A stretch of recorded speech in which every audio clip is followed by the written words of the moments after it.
there was a lot of talk in the staff report in regard to geographic equity and making sure that we're spreading the resources throughout the community. That's something that the Council Infrastructure Committee has been focusing on for the last, I think, year and a half. So I was glad to see that in the report. When is our chance? Is it now if we have concerns with certain projects? I'm bringing this up because we did have a meeting on the Main Street project. And since our infrastructure meeting, I've had a chance to actually go in person and tour downtown and see the delivery. So I do have some concerns about maybe we're not quite ready for that project. So if that's the case, when's our last chance to make modifications on this? Because is it fair to assume if it's adopted, does that mean implementation starts in the next year? I know that project in particular is tied to grant funding, and we don't have all of the funding to even implement that project. So can you speak to if there's some reservations on actually rolling out some of these projects? Yes, although we had several community meetings, but it was during the pandemic and through Zoom. And when the project started to go into design, we heard a whole lot more from businesses and residents there.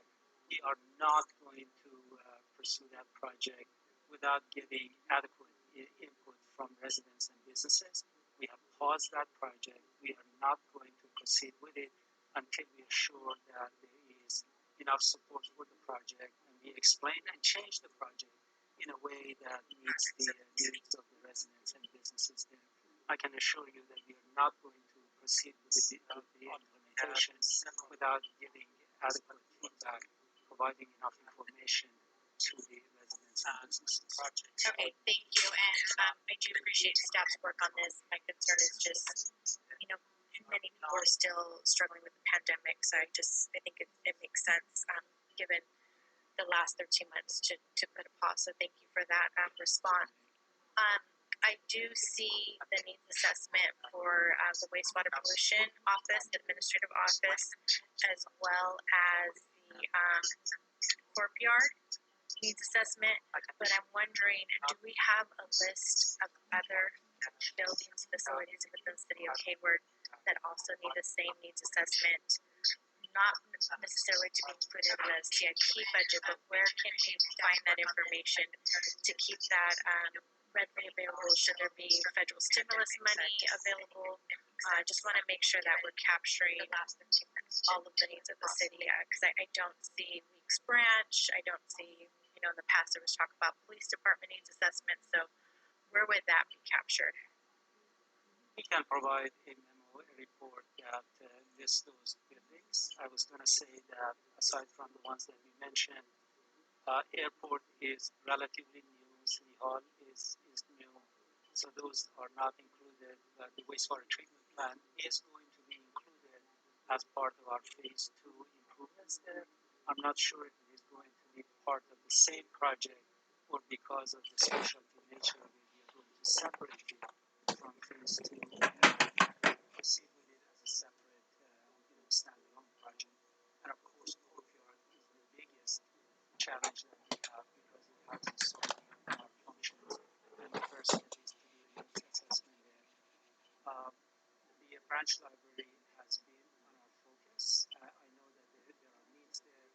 We are going to assess the initial needs to do something there before doing a complete assessment to see what it takes to perhaps replace that building with something that is modern and functional for that particular.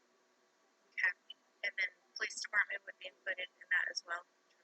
As soon as you direct us to include it back in the unfunded, we will do so. So, like I said, I'm particularly interested in having a list of these buildings for the needs assessment should there be stimulus money available. So, absolutely.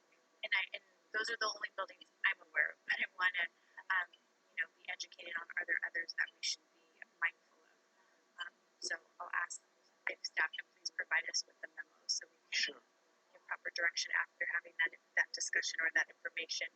I want to thank staff for their efforts in making this accessible. The online version, it's amazing, it's beautiful. I thought I could get so excited about a budget, but they did an amazing job, and thank you for bringing it Infrastructure Committee as well. So just want to commend everybody involved with that great work. It's really easy to follow and read, and the visuals are great. So thank you for that work.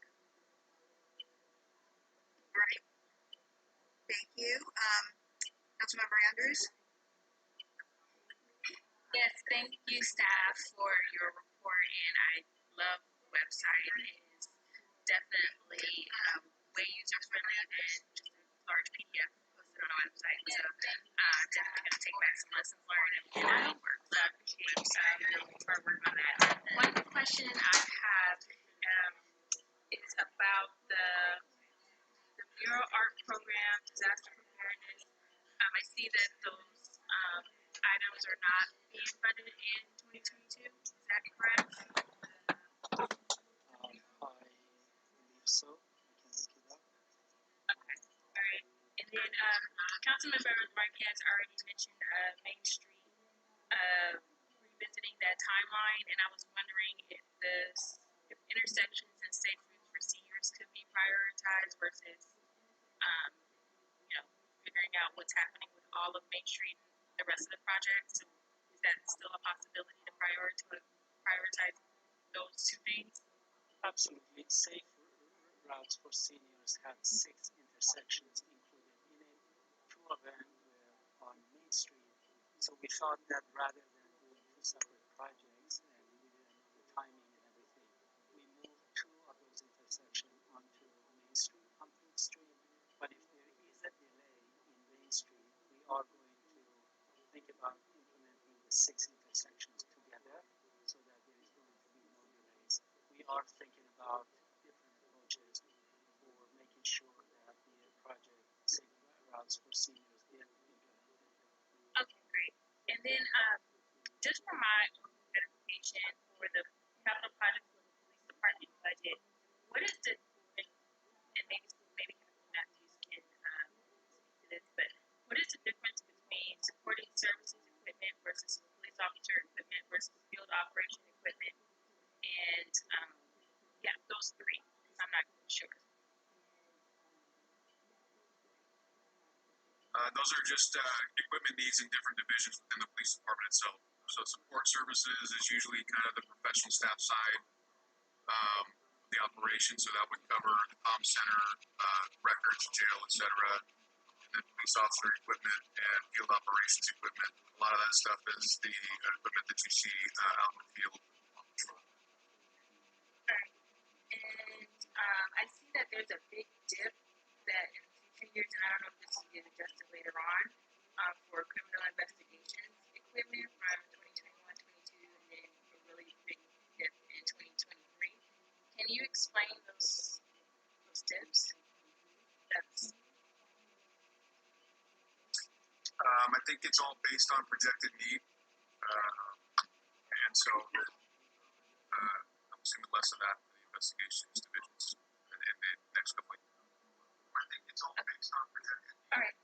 Those all the questions I had, and it just for the water system equipment. I just wanted to highlight that I know that Commissioner Bonilla was discussing disaster preparedness and emergencies, but also water systems are really important for detecting what's happening with pandemics.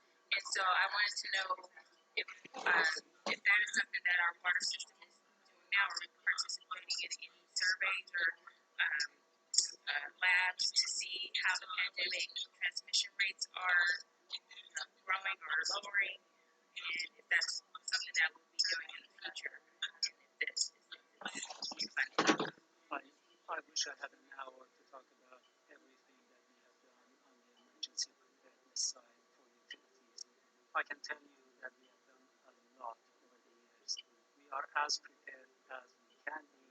We have emergency preparedness, emergency supplies for our backup for water. We have done a lot of seismic improvement over the years. We have prepared. Just earlier this year, we prepared our emergency response plan and submitted to the state in a timely way. The copies on my desk, it's a big binder here. We have done a whole lot. And also wanted to mention that both water and sewer have funding as as part of our working capital that is designated for emergencies. If there is an emergency and we cannot get funding from FEMA, let's say right away, there is funding that can be used to immediately respond to emergency before we can, get reimbursed from either federal government or other sources.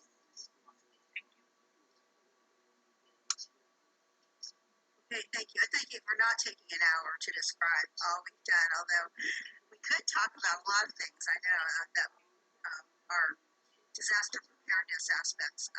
Councilmember Wahab. Thank you, Mr. Mayor. I'll make it quick. One, I just really want to thank Director Gary and his entire department for working on this. I will say that our public works department and a lot of the things I handle is under-recognized. We recognize the efforts, but I think the larger public definitely needs to know that this is incredibly vital work. When we're talking about our water system, when we're talking about our roads, our future infrastructure, regarding technology and so much more, I think that he has done incredibly great work, to be honest. And like I said in the past, he has always answered a question. If he does not have an answer then, he definitely responds within the next day. I will also say that I do think that we need to prioritize, I will say, emergency services and the efforts around it. Primarily, I know one of the things that when I was going door to door, a lot of people were concerned about water. I know I have been concerned about my water, just everything around that, as well as, fire seasons coming up, and obviously we have a growing population, and what that really means for our emergency services traveling throughout the city, and things like that. I will also say I really do appreciate the effort around our information technology capital. To be a 21st century city, we have to invest significantly in that effort, and I know we have been, and I will say even the amount of money that is allocated for this cycle, it's not really enough, just because it's so much work to be done. So I really just appreciate that. I also know that even the work that you guys are doing around the airport and much more, and we are going to make that part of Hayward far more vibrant in the coming months and years. So I really just want to appreciate that, and I also appreciate the accountability efforts in regards to some of the purchases moving forward. So thank you. Thank you, and not seeing any other council comments right now. I would, one thing I wanted to mention was, thank you, and I think that for a lot of the unfunded needs or where we're looking for money, there are going to be grant opportunities. I mean, there is a really huge package coming from Congress to do infrastructure. We don't know quite how huge, but there will be funding there. And we know that we're getting some money now, but from stimulus and recovery. But I don't know. I think that sometimes the money does come out. I know your department is very good about seeking and getting grants. So I just wanted to call out a couple things. First of all, I just wanted to ask what the cast iron pipes are being replaced with in the water system. Depending on the location and the source pipe, either hot PVC or with ductile iron, as the case may be. With what was the second thing? Ductile iron pipe. Oh, okay. Yeah. Okay. And then does the courtyard work include the animal shelter? Work in the animal shelter building, or was that assessed as part of? Right. It is part of the program. Okay. And as far as grant funding too, the South Hayward Youth and Family Center, I mean, a great project. Hope we can get it built. I don't think we're looking for us to be funding the rest of that. And I know we just got some help from, or we may be getting some help from the federal government through efforts by Congressman Swalwell, and I think also from the state. And then of course there's, I know that this is a project that we're sharing with the County Supervisor Vida has been very involved and with the Hayward Area Recreation District, and I know that we're seeking private funding of that too. So I just point that out as there are other sources other than city funds to finish some of these things. And finally, I just want to ask about, first of all, I hate the name of the High Speed Hayward project.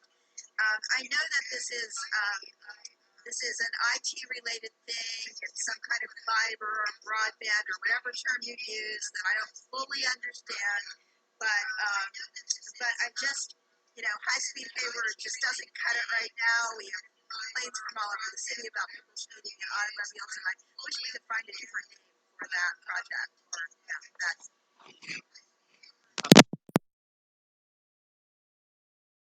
That you can come up with. Sort of kidding, but really, it just strikes me as High Speed Hayward. That just doesn't. I just don't like the sound of that because, really fighting to slow people down in their cars throughout the city. But I know the need for whatever it is we've just been through a pandemic that really highlighted the need for better quality internet services and Wi-Fi throughout our city so people can stay connected. We've experienced problems ourselves throughout this last year. I think each of us at some time has had. In fact, lately. There's been a great increase in the number of times I get these messages during these meetings coming up on my screen saying your internet is unstable. And so I think we should do what we can to make our internet more stable throughout the city. But with that, those are my comments right now. This again will be coming back for final approval and public hearing and final approval by the council on June 1st, hopefully. And again, I want to commend your staff for, again, I think people are really enjoying the interactive budget. It's it's kind of a lot more fun than picking up a big book and thumbing through it. Madam Mayor, if you allow me, I just want to mention that Kate Byrne and Ellie Lowe have been incredible in preparing the CIP and also our budget. They are extremely talented. They are very, very creative, as you can see in what they have produced. So I just wanted to thank them for their work. Thank you. Yes, I'll echo that too. Thank you so much. It's been great getting to know you through this process. And I think that this is the most fun any of us have ever had with going through the capital improvement program budget. So thank you for that. And with that, we will see you all in 2 weeks again on this topic, and we will move on to the next topic we have this evening. Thank you. Thank you. And that is item number 10, which I think maybe a lot of our attendees have been waiting for. And that is legislative business on the public safety policy innovation workshops that have been going on and the results of that. And so now we are going to go first to our city manager, Ms. McAdoo, to start us off on this one. Yes, thank you, Mayor and Council. Just a few prefacing comments before I turn it over to the amazing staff team who is going to do most of the presentation this evening and share sort of where we are in this process. I want to just first thank the numerous community members, city staff members, other community advisors who have participated in this process. I think many of those voices have been in that conversation since last summer, and some even before then. And so I just want to acknowledge the amazing amount of hard work that has gone into this effort. And I think, what I'm most pleased with is that versus other agencies where there may have been quick, bold statements or adoption of things which are now not coming to fruition because they aren't going to work, or there was a lot of thoughts that and backtracking that has to happen.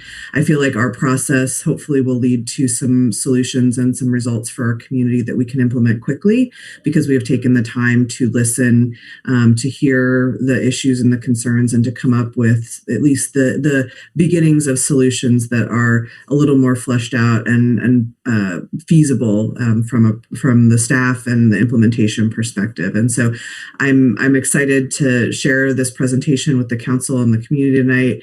And we will be asking the council to adopt the resolution with the recommendations from the Policy Innovation Workshop team. And I just want to sort of say that there's going to be this is a year of the pilot program. So as we've talked about, there's going to be a lot of learning that happens, but at the same time, we're actually going to have new tools and systems on the ground operating in the next year. And so that will really give us an opportunity to kind of see what makes sense long-term, what are some of the long-term, more systemic changes we need to make. And so, I think this is a great start, but it's not the end of the conversation. And I just want to be clear that, culture change, organizational change is a constant evolution.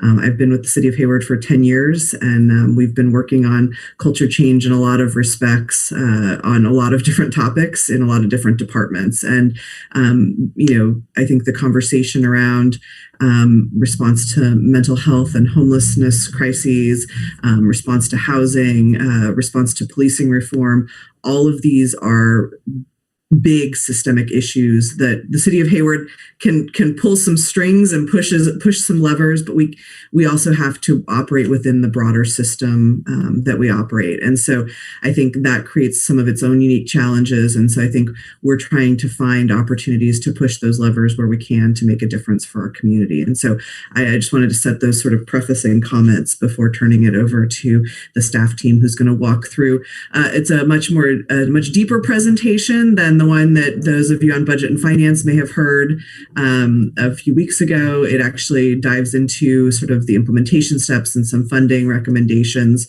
So I'm going to now stop talking and let the team take over. And I'm going to turn it to Daniel Mao, who is a management fellow in the city manager's office, and let him start the presentation. So thank you. All right, I'll just take 1 second. I'll get the slides up. Can everyone see the presentation? All right, good evening, council members and members of the community. Today I will be providing you with the introduction and overview of tonight's presentation on the Policy Innovation Workshop and update on the community public safety work. First, we want to echo the city manager and acknowledge all the community members and workshop participants that have volunteered so much of their time, energy, and care into bringing you these recommendations tonight. As you'll see over the course of this presentation, this workshop was a heavy lift, and it was absolutely would not be possible without the help of everyone that was involved. So in this presentation, we will provide you the background for the workshop, followed by the overview of the workshop process, the projects that are being recommended, steps for implementation, how and what the staff analyzed, and the next steps of this project. So in May of 2020, the murder of George Floyd led to nationwide protests. These protests eventually sparked our own local conversations about race, police brutality, and public safety. Hayward community members expressed their concerns about Hayward's policing services, policies, and programs in light of 3 officer-involved shootings that occurred in the same time period.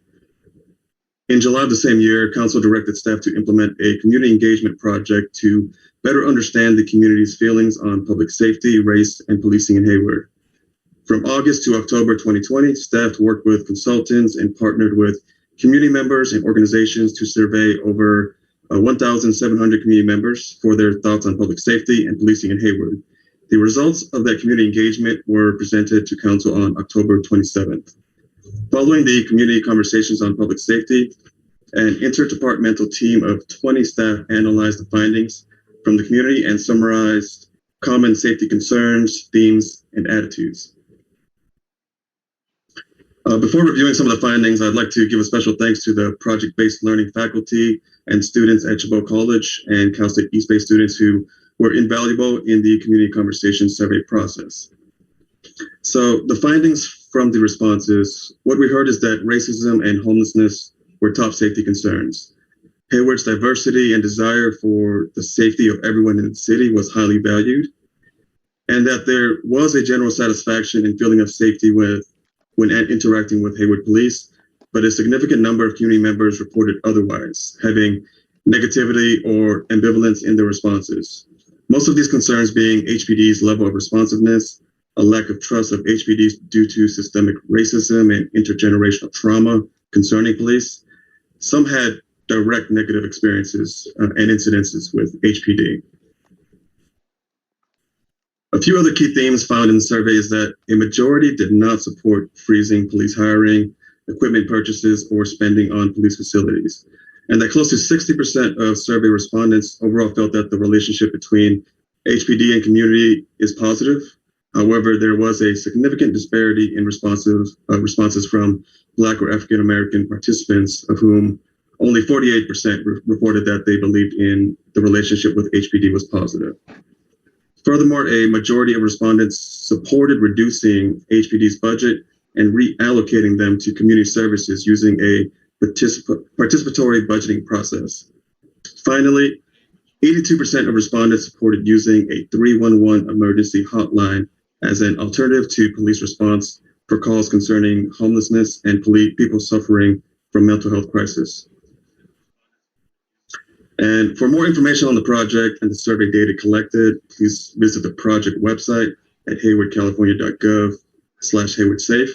The project process timeline, data, and detailed responses were recorded and can be found on this website, as well as contact information for the coordinating team who are available to provide more information and answer any questions you may have. So on to the Policy Innovation Workshop. The workshop came about after analyzing the community engagement results and recognizing that this work is part of our commitment to continued racial equity work. The workshop was formed with the purpose of getting direct input from community members on policing and public safety and providing them with tools and resources to do a deep dive into the survey results. The process for the workshop was modeled after lean innovation, and the city worked with consultants from Pause for Change and Circle Up to lead facilitation, planning, and lean innovation training. The goal of the workshop was to develop recommendations and pilot programs to be funded as part of the fiscal year 2022 budget. The first policy innovation workshop of 4 was held on Wednesday, February 18th, and was formed with 33 participants, including 13 community members, 20 city employees, of which 9 were HPD staff, 4 were Hayward Fire Department staff, and 7 were from various other departments in the city. Over the course of 10 weeks, over 2,000 combined hours, participants identified the most pressing concerns raised in the community conversations responses, and were then broken into 5 teams to tackle 4 identified challenges. They conducted 91 interviews, developed 25 project recommendations. The teams identified key community stakeholders, interviewed them to learn from their lived experiences, and drew insights from those interviews to inform solution brainstorming. The teams then prioritized their solutions and identified assumptions that will be addressed in shaping the projects through implementation. And now to go over the proposed projects, I will hand it over to Rosalinda. Thank you, Daniel. My name is Rosalinda Romero, and I work in the city manager's office here in the city of Hayward. So there's 4 project priority categories. So the first one is immediate implementation, which is what we hope to launch in the next 6 months. And these projects may be resource intensive and require phasing. So top priority projects as determined by the project teams. Projects currently underway are ready for immediate implementation. These projects did not originate with the project teams. These projects are already included on city work plans and scheduled for implementation in fiscal year 2022. Midterm implementation, we hope to launch in 12 to 18 months. They may also face concerns, face logistical concerns, including labor negotiations or delayed by the pandemic that may be alleviated in a year's time. Projects that are slightly lower in priority and have been designated for implementation in fiscal year 2023. The last category is needs additional research and review. And these ones will return in 12 months. These additional research review, many of these items require further research and planning to determine their feasibility. They might also include dependencies with other agencies or systems that require relationship building and coordination. Next slide. For immediate implementation, which fall into a subcategory of new models of public safety response, mental and behavioral health, dispatch needs assessment and capacity improvement, mobile mental health response team, unarmed and a clinician, district command behavioral health clinician, and behavioral mental health coordinator. The subcategory of new models of public safety response and homelessness, then expand shelter options and outreach. That's included in the Let's House Hayward program. Immediate invitation, new models of public safety response, nonviolent property crimes. It requires community service officers to respond to property crimes and the creation of law enforcement community internships. Community relationships, creating a neighborhood participating budgeting process. Transparency and accountability, HPD training curriculum working group. Next slide. Projects currently ready or underway under the category of transparency and accountability. The traffic stop software, HPD strategic roadmap. It's included in the HPD strategic roadmap project. Equity analysis of city social media policies. This is going to be under the community and media relationships division. Budget and CIP equity analysis. Finance, public works, strategic roadmap projects. And introduction to racial equity, the role of government training, will be introduced by our current city GARE team. For midterm implementation, we have the subcategory of community relationships, creation of a city employee volunteer time, pilot youth outreach models, community and media relations, social media internships. And next, under the subcategory of transparency and accountability, the creation of a community feedback and complaint liaison. Additional research needed, which we need to revisit in 12 months. New models of public safety response. Hold city facilitated discussions and forums to engage behavioral and mental health experts regarding responses in Hayward. Explore a program that provides monthly stipends for income qualified individuals. Establish a process for people to voluntarily provide behavioral or mental health information pre-crisis, and run a city-sponsored behavioral mental health destigmatization campaign. And included in the subcategory of new models in public safety response, communicate and map existing behavioral mental health resources, process for community members.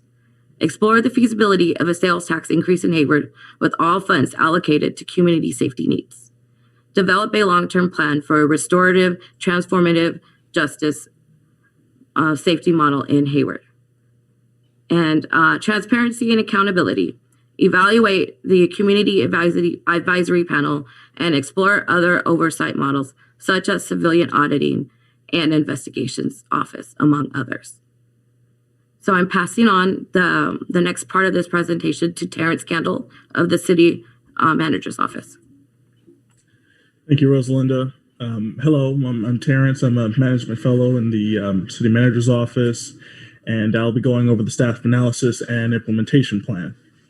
So the staff analysis centered around community responsiveness, racial equity analysis, cost for staffing, accountability, success metrics.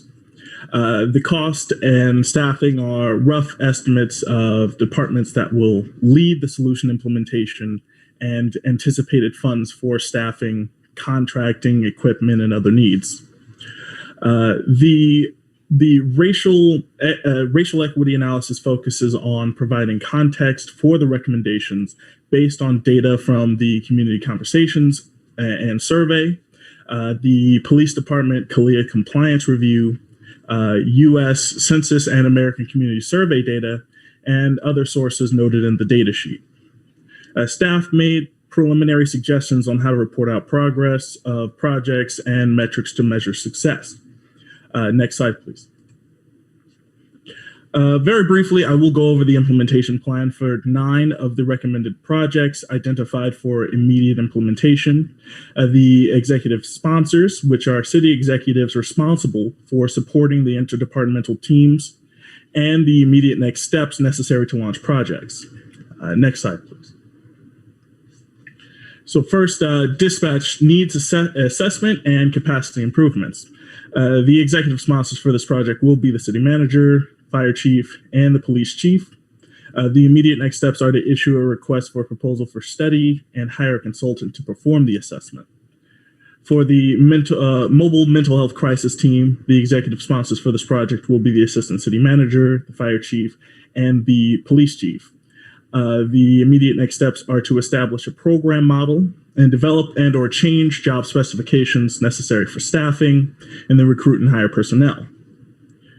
For the district command behavioral health clinician, the executive sponsors for this project will be the assistant city manager, the fire chief, and the police chief. The immediate next steps are to identify the reporting structure and job duties, develop and change job specifications, and recruit and hire personnel. Next slide, please.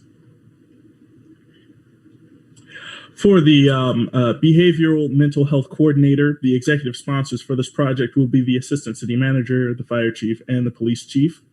The immediate next steps are to identify a reporting structure for and job duties for coordinators, develop and change job specifications, and recruit and hire personnel. For expanding the shelter options and outreach, the executive sponsor for this project will be the assistant city manager, and the immediate next steps are to be determined via the Let's House Hayward plan.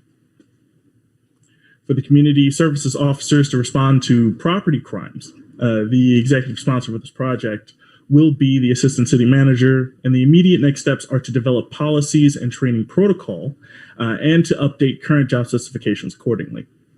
Next slide.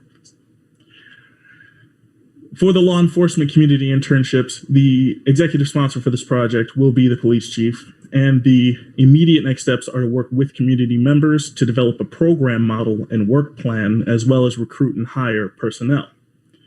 For the neighborhood participatory budgeting, the executive sponsor for this project will be the finance director, and the immediate next steps are to implement this process through the fiscal year 2022 City Hall to You outreach program. And finally, the HPD Training Curriculum Working Group executive sponsor will be the assistant city manager, and the immediate next steps are to identify scope and regulatory limitations and work with the community to develop this project concept further. The project launch dates begin July 1st, 2021, the start of the new fiscal year. And further details for the projects are in the attached implementation plan list. And I will now hand the reins to our next presenter, Captain Matthews. All right, good evening, Mayor and Council, members of the community. I'm Brian Matthews, Captain with the Police Department, and I'm going to close this presentation out by talking about the fiscal impacts of these projects, as well as some of the next steps that we anticipate. So starting with the projects recommended for immediate implementation, again, these are estimated costs with recommended funding sources.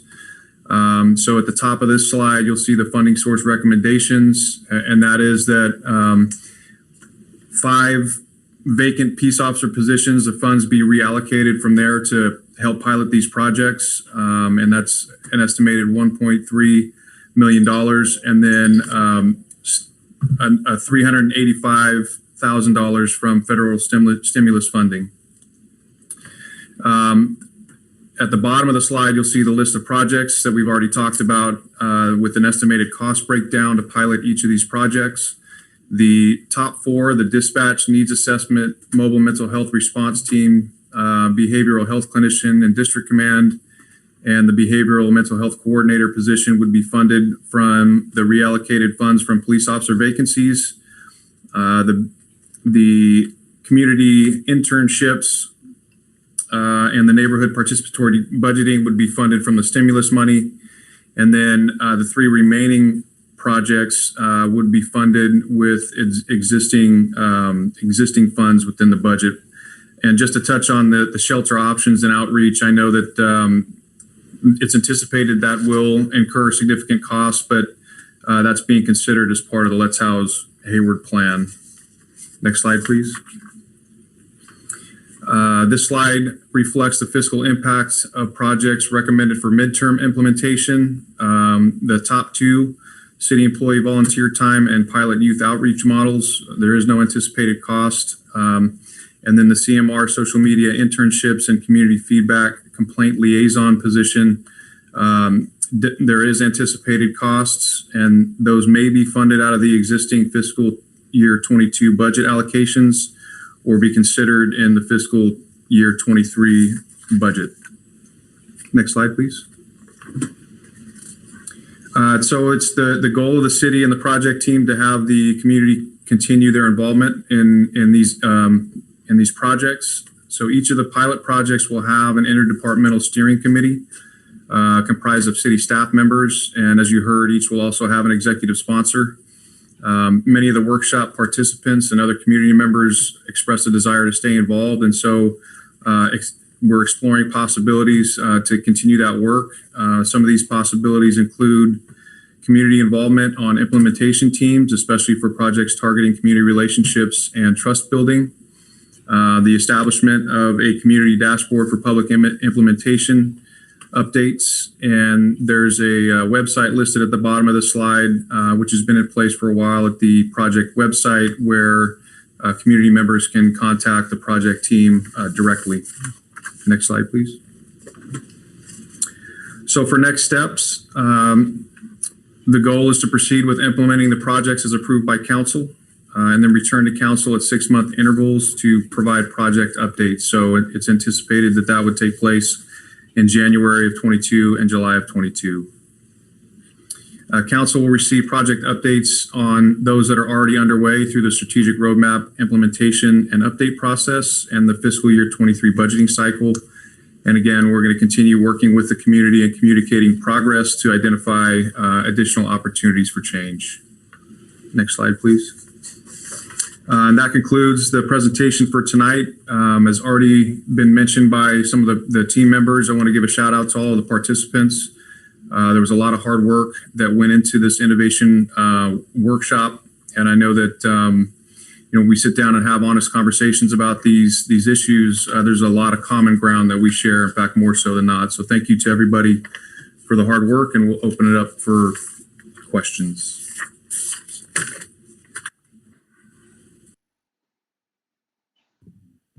Okay, thank you so much. And I will echo the thanks to everybody who worked on this, from the staff, the community, and all the people who have paid attention and have commented on it. So I'm going to start with any questions from council.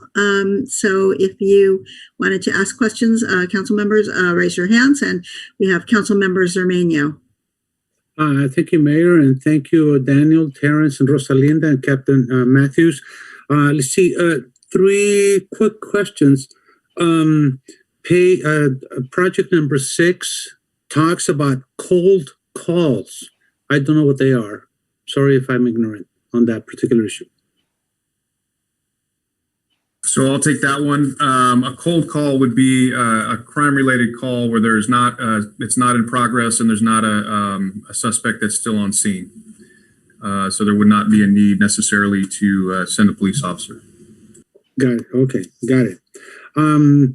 Was there any thought at all when you all were working with the various community members about a possible educational aspect to educating residents as to what a mental incident is, or would that be left up to the dispatcher to decide? Was that ever considered?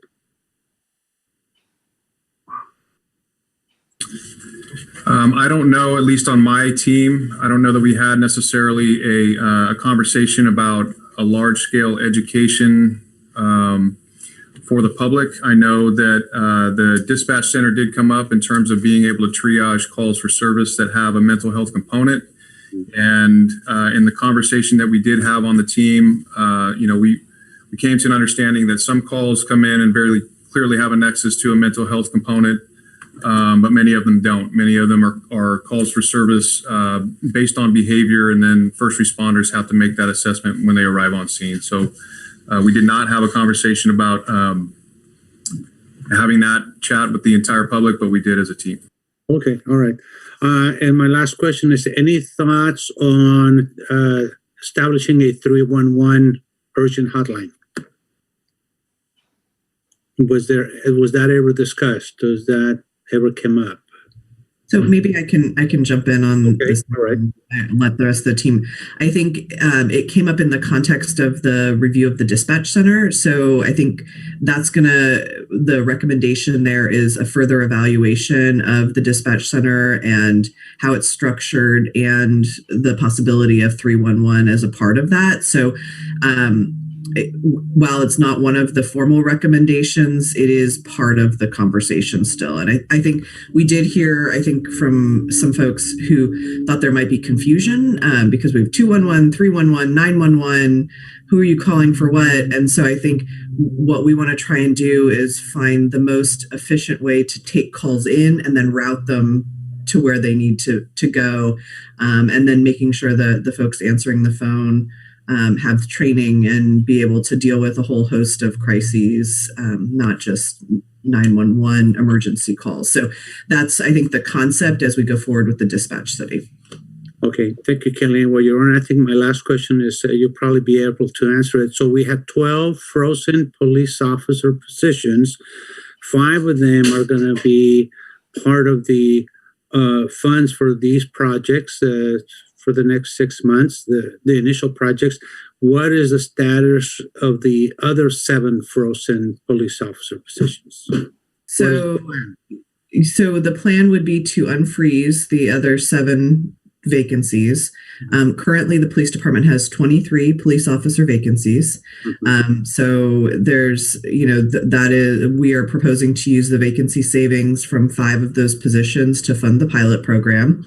But again, there are 23 current vacancies in the police department, and it has been really challenging to fill those vacancies. And so I think next year when we come back, if the pilot program is successful, then we'll look to the council. I think we're going to be exploring a lot of different options. I know I've been in conversations with county mental health staff about additional funding. There may be some reimbursement through some other state and federal programs that we might be eligible for if we continue this work. So this is how we're going to fund the pilot programs, and then we'll see where we go from there if the pilot programs are successful. Okay.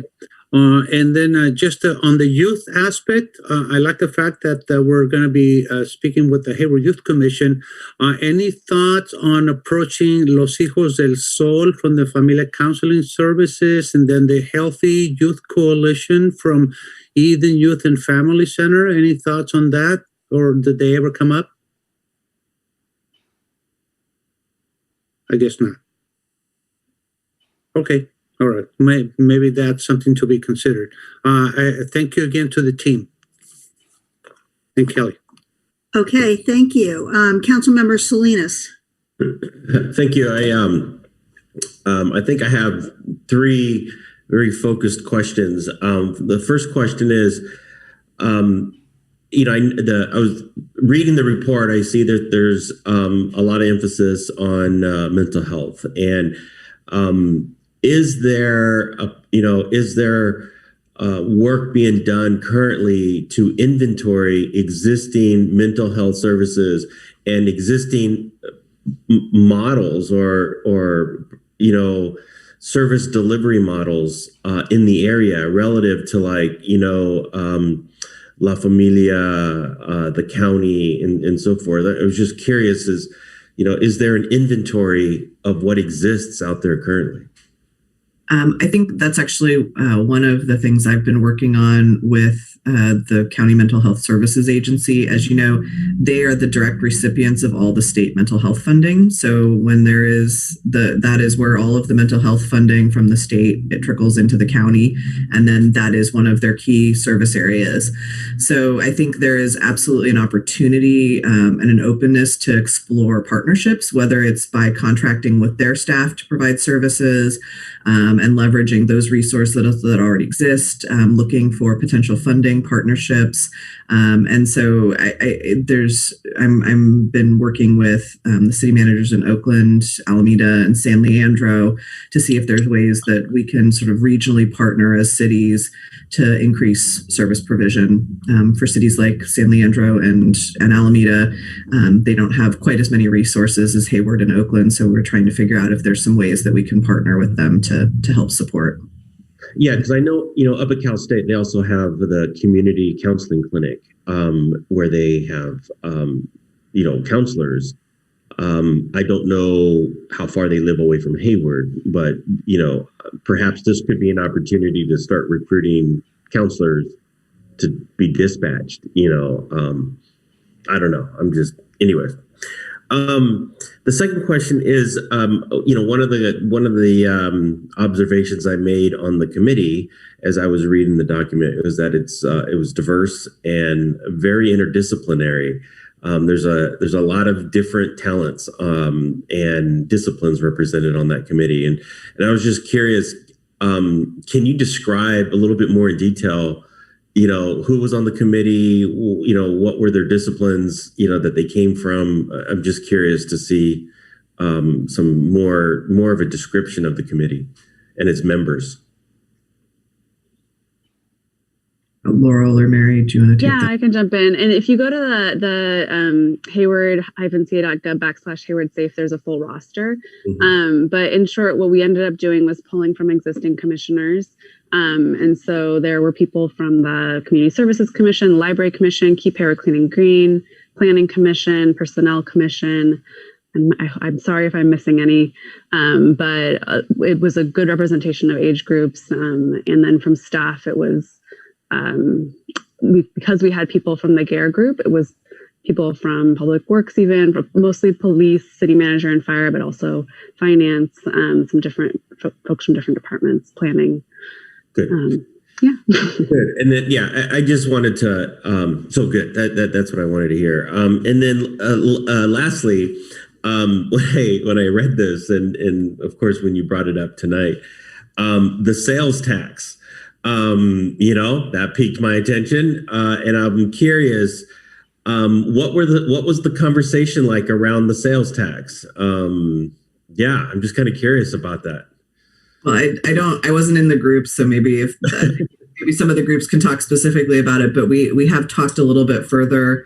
And I think there's an opportunity to do some testing around that in the upcoming resident satisfaction survey and just see what sort of receptivity we get in the community. It would be nice to have a dedicated source of funding for homelessness and mental health services that we could then leverage. And I think homelessness and traffic safety are the two top topics that come up in our resident satisfaction survey. So I don't know if anyone else wants to talk about the conversation in the group itself. I can jump in because the group coach for that was actually Monica Davis, and she's out on leave. But my understanding was that group, and Rosalinda, jump in if you have any more information, was brainstorming different ways. It was around resource allocation and really thinking about how to attract more resources for kind of equitable community safety projects, but that it wasn't. So the projects that you saw on that list that we're not currently recommending to move forward were they were brought up, they were half explored, but then not voted to sort of be prioritized. But it sounds like they've piqued interest in other ways, so maybe they'll move forward independently. And we're at what's our tax right now? 9.5%. 9.75. I think it's either 9.5 or 9. It went down. 9.75. 9.75. Yeah. Because it was up at over 10 for a while, but then there was a measure that sunsetted. Something 9.75. 9.75, yes. Yeah. Okay. Thank you. Okay. Councilmember Lamnon? Thank you. So yes, thank you very much to the staff and the community members who worked on this effort. It's remarkable. And wanted to ask about, on the mobile health response team, is the intent to have for that team to be able to deploy without sworn folks from PD having to be there, at least, more often than not. I can answer that one again because that was from Team D, which the team that I was coaching. Yeah, that is the intent for that particular item. The intent is that it would be made up of a medic, a licensed clinician, and a community counselor who's someone with lived experience in Hayward, and that team would be deployed to nonviolent responses, which is, again, one of the reasons why we really need that training and assessment at the dispatch so that they can be appropriately dispatched out. They could also provide preventative care. So if someone's being released from the hospital, from the emergency room, or from John George, and maybe needs a checkup the following day to make sure they're taking their meds or that they're doing okay, and maybe that person's homeless, for example, then that mobile van can also go and visit that person. So that's the concept behind that one. And that for violent calls that are assessed by dispatch fee violent, there would be police presence. Yeah, and thank you. And that sort of leads into also the question about the behavioral health clinician within district command. Both, as was said, we don't always know what's going on in a situation. And so wondering if there's a thought about sort of, first of all, giving that person equal standing in strategic planning in response to incidents, and then also sort of having the default be that the person go, especially at the beginning of rolling this out. Just wondered what thoughts there were about that. Captain Matthews, I think, do you want to?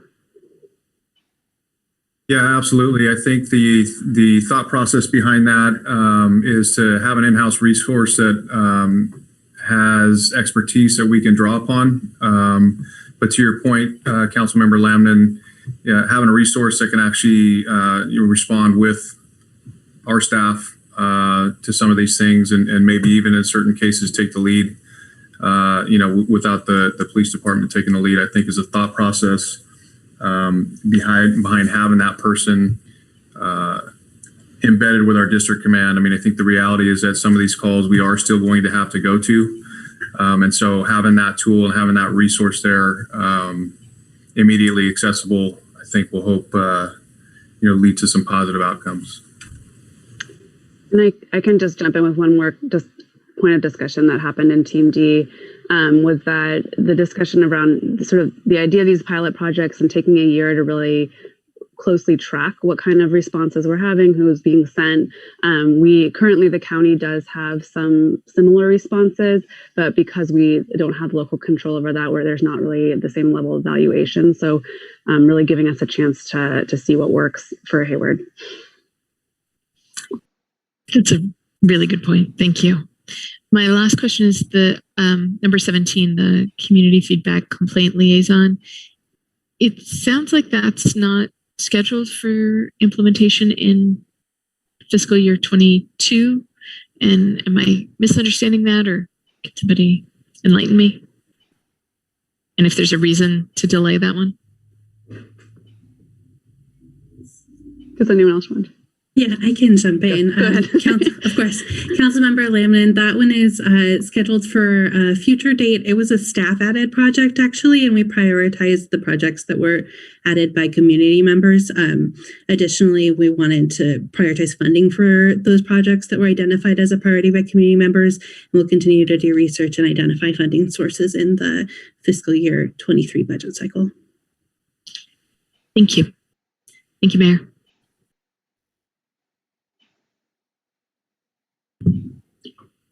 Thank you. Councilmember Wahab. Thank you. Well, I actually do appreciate a lot of the work, and I'll kind of go with questions. I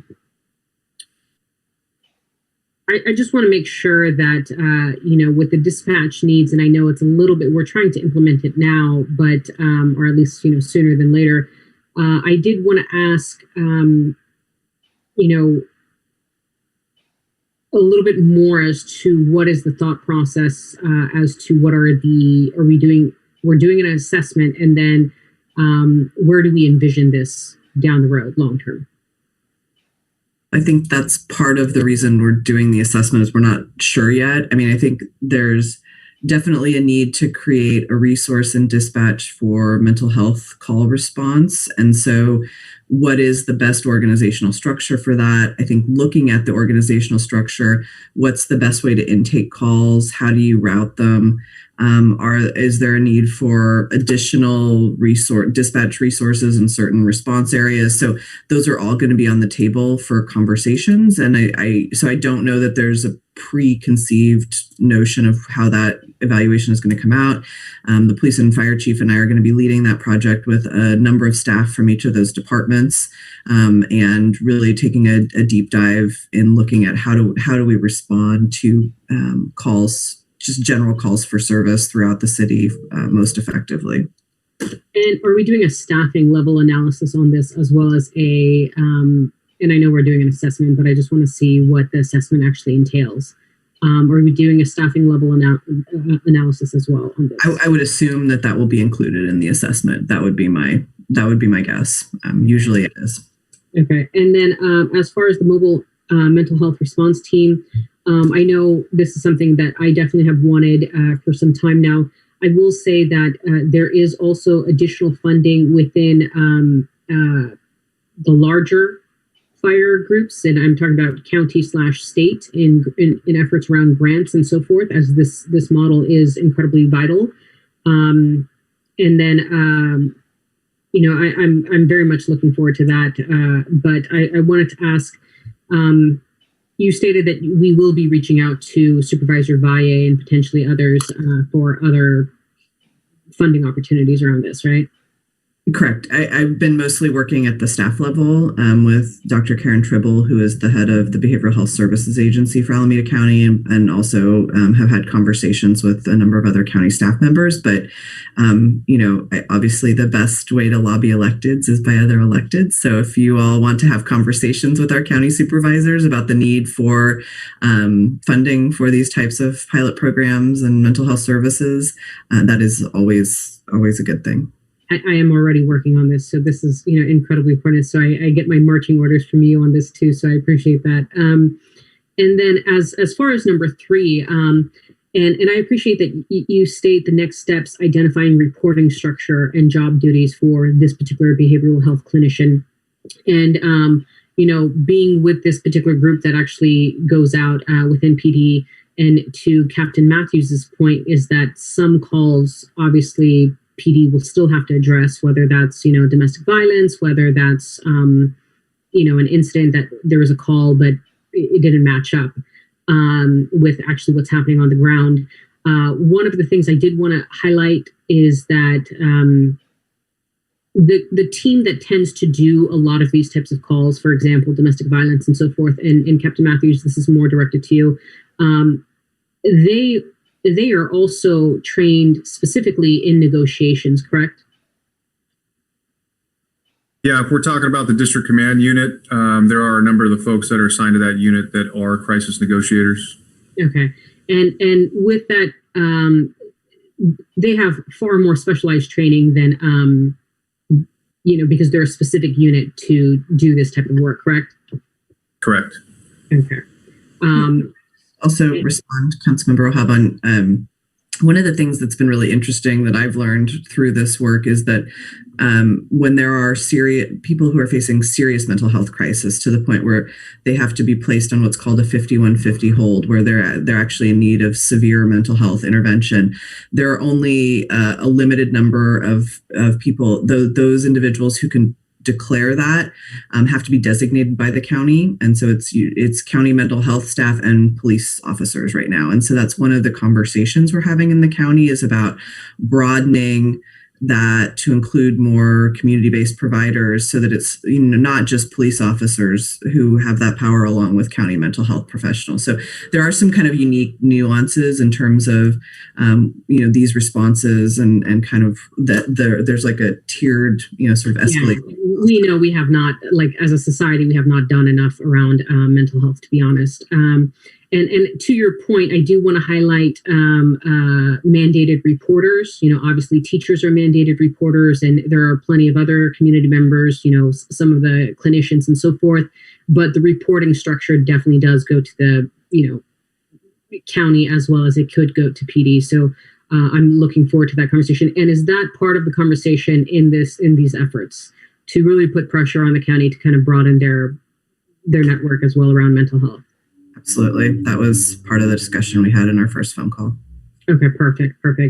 And I do appreciate the expand shelter options. And I just want to, we work with a lot of nonprofits, all our effort around housing and so forth.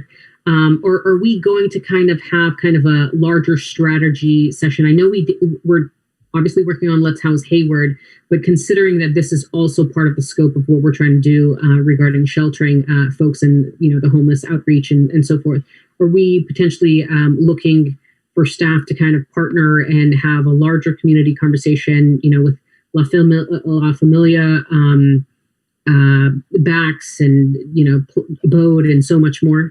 Are we looking to do a strategy session around that?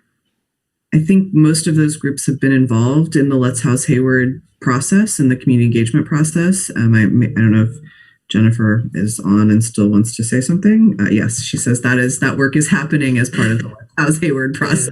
There's a pretty extensive group of stakeholders, including service providers, that are part of that process. And one of the major projects is to continue to build those partnerships and relationships and make sure we're leveraging those. And then the Let's House Hayward, we're targeting a July date to come back to council, where you'll be able to see that clearly outlined in a plan document. Perfect. And a lot of these projects, even though we're trying to do a pilot program, if you will, I do want to say, and we have the 2-time reporting, the 6 months and then the 12 months, as Captain Matthews kind of presented. I do want to ask: is there opportunities within those time periods to reach out to community members for more additional input, or community stakeholders to kind of just observe as we are kind of vetting these programs and doing more? Can anybody speak to that a little bit further? Yeah, absolutely. I'm happy to speak to that. The goal is continued community involvement with the development and implementation of these programs, knowing that we definitely have subject matter expertise on staff and in our partners, but that the lived experience expertise lives in our community. So that's the goal and ongoing throughout the implementation of these projects, is to continue working with community stakeholders who are most impacted to help develop and refine the pilots. Additionally, one of the pieces of this project will be developing an online portal that will include project updates for each project, as well as, once they're available, because some of these projects will take a couple months to get staff, et cetera, data and metrics on performance of those projects. Perfect. And then as far as the community services officers, I just want to specifically ask, and, the one, you guys know that I am concerned with privacy and with community service officers, definitely having the background checks, making sure privacy is incredibly vital and important. And then the information that's relayed from, let's say, a resident who, to Captain Matthews's point, is some of the crime that's happening that's already occurred, and it's just kind of like collecting data. That data concerns are incredibly vital to me. I just want to reiterate that privacy has to be significantly important in all we do. What are we planning around that?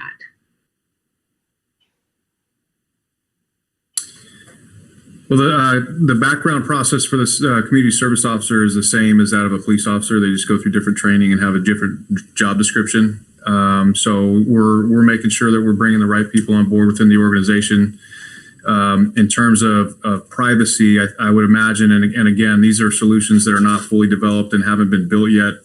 And we haven't had the conversation internally, but if they're going out and they're taking a report about a criminal act where there's an offender who's not on scene, it is an investigation that they are doing, and so would be subject to the same laws that govern any other investigation that a police officer would take. So the privacy, the privacy standards would be the same.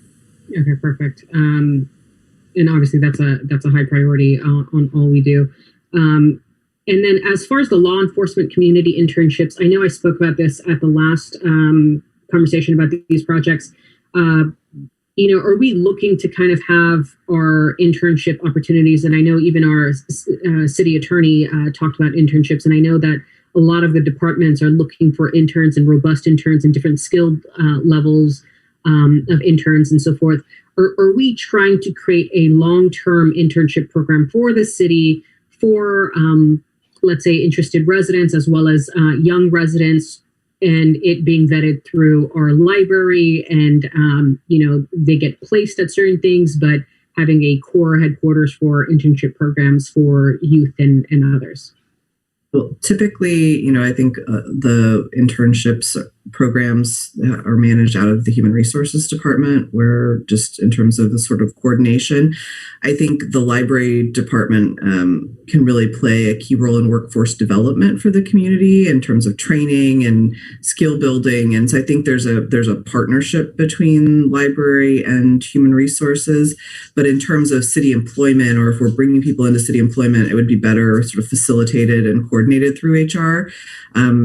Given the vacancy we've had in the HR director position for over a year now, the staff really hasn't had the time or bandwidth to focus on some of those more sort of proactive programs. They've really been just and also just responding to the numerous workplace changes that we've had to implement with COVID.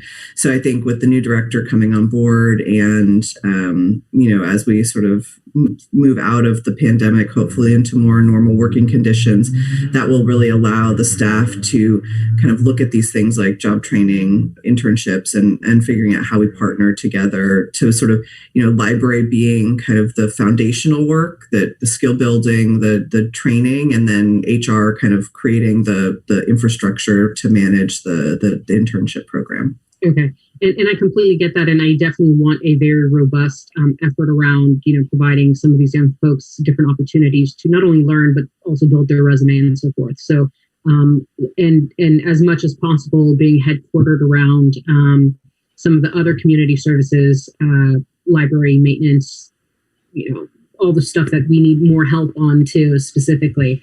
And then the neighborhood participatory budgeting, how did you guys come up with the number?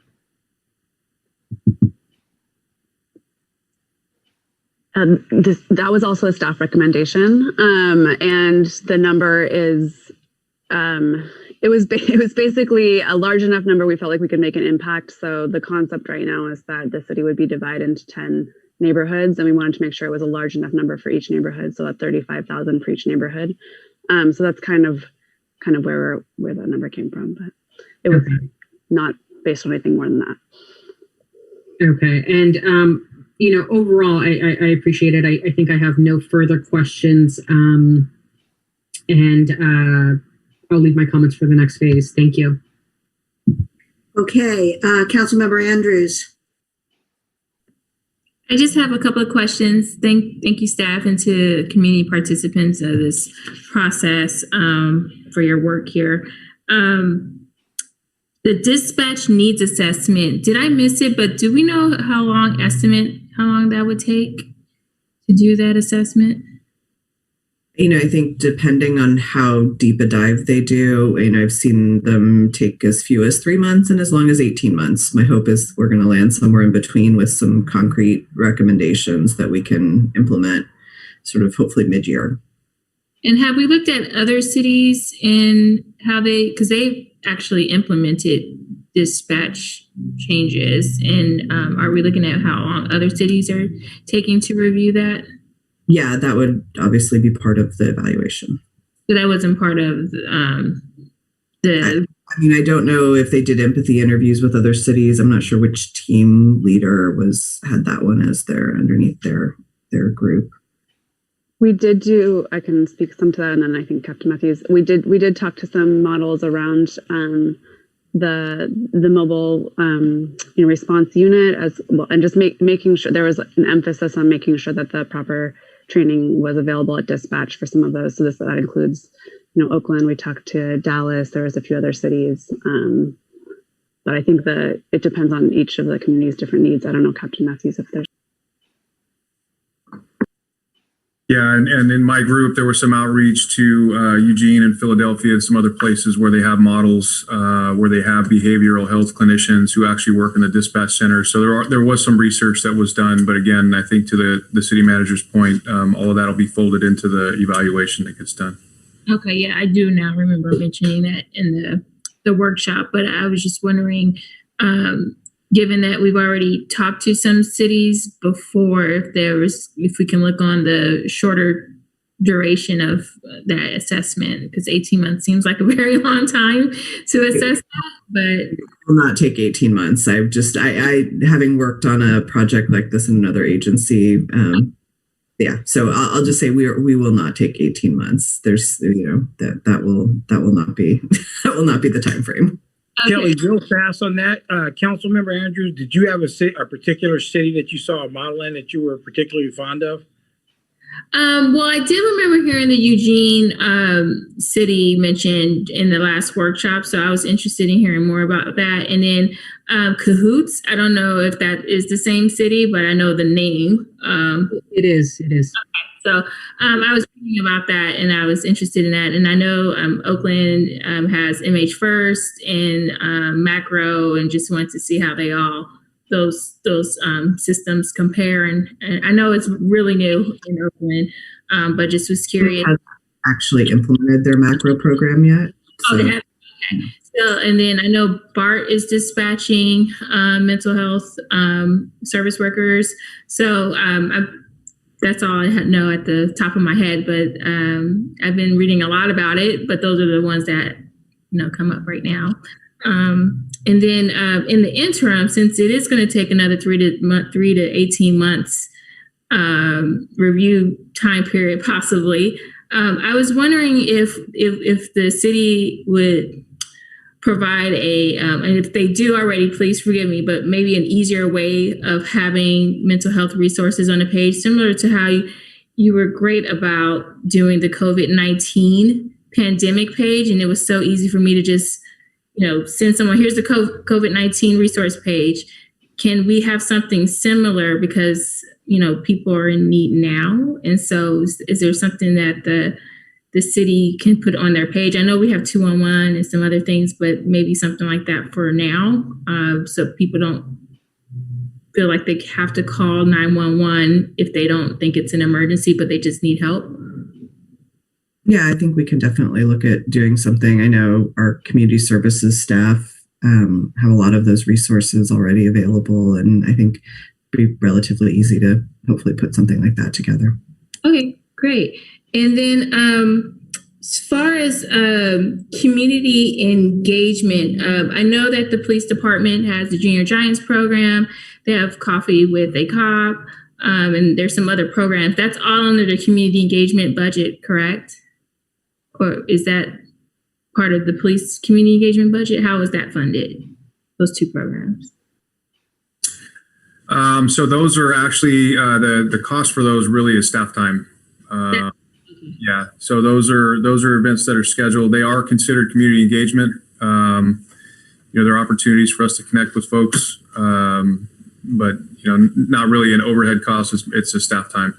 Okay, and then I know that we're reviewing neighborhood liaison community engagement within the city and assigning a few folks to that. Is that like an opportunity for us to revisit how that's structured, how community engagement is structured, where there could be more funding for neighborhoods? In that, I know you have the participatory budget in those 10 areas. Are we looking at those 10 areas as possibility for community engagement? Because I know one of the things that you want to do is have community feedback. And as a person that had to, I hate to say it wasn't at City of Hayward, but it was another police department. I had to complain about a police officer. It's very awkward to complain about a police officer to another police officer. So just wanted to see if that was a possibility where people will feel more comfortable complaining to someone else that's not at the police department when there's an issue. We are currently exploring models. We're currently exploring models for just that. to have off-site complaint locations.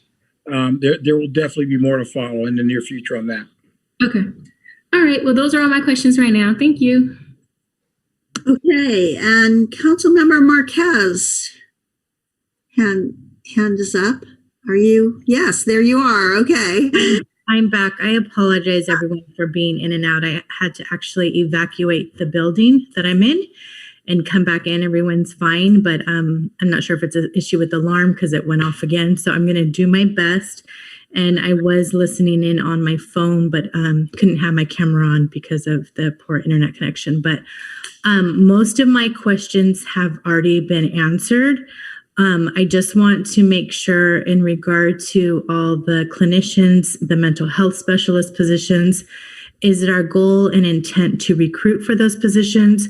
Or are we looking at licensed individuals within our family and youth services bureau? So if staff can please speak to that. I think the intent is to we're going to have to bring on additional resources. The counselors on staff already have program and operational duties and contractual duties that they're working on. So I think these would be either new positions or, contracting with, the county or another service provider to have those positions filled. So that's what we'll be looking at.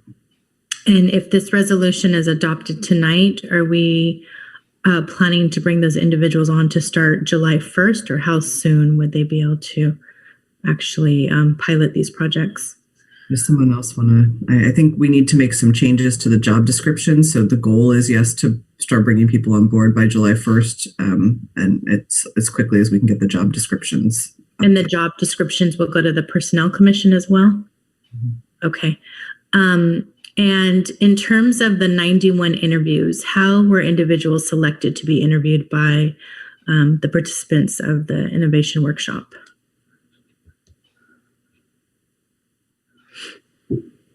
I can speak to that.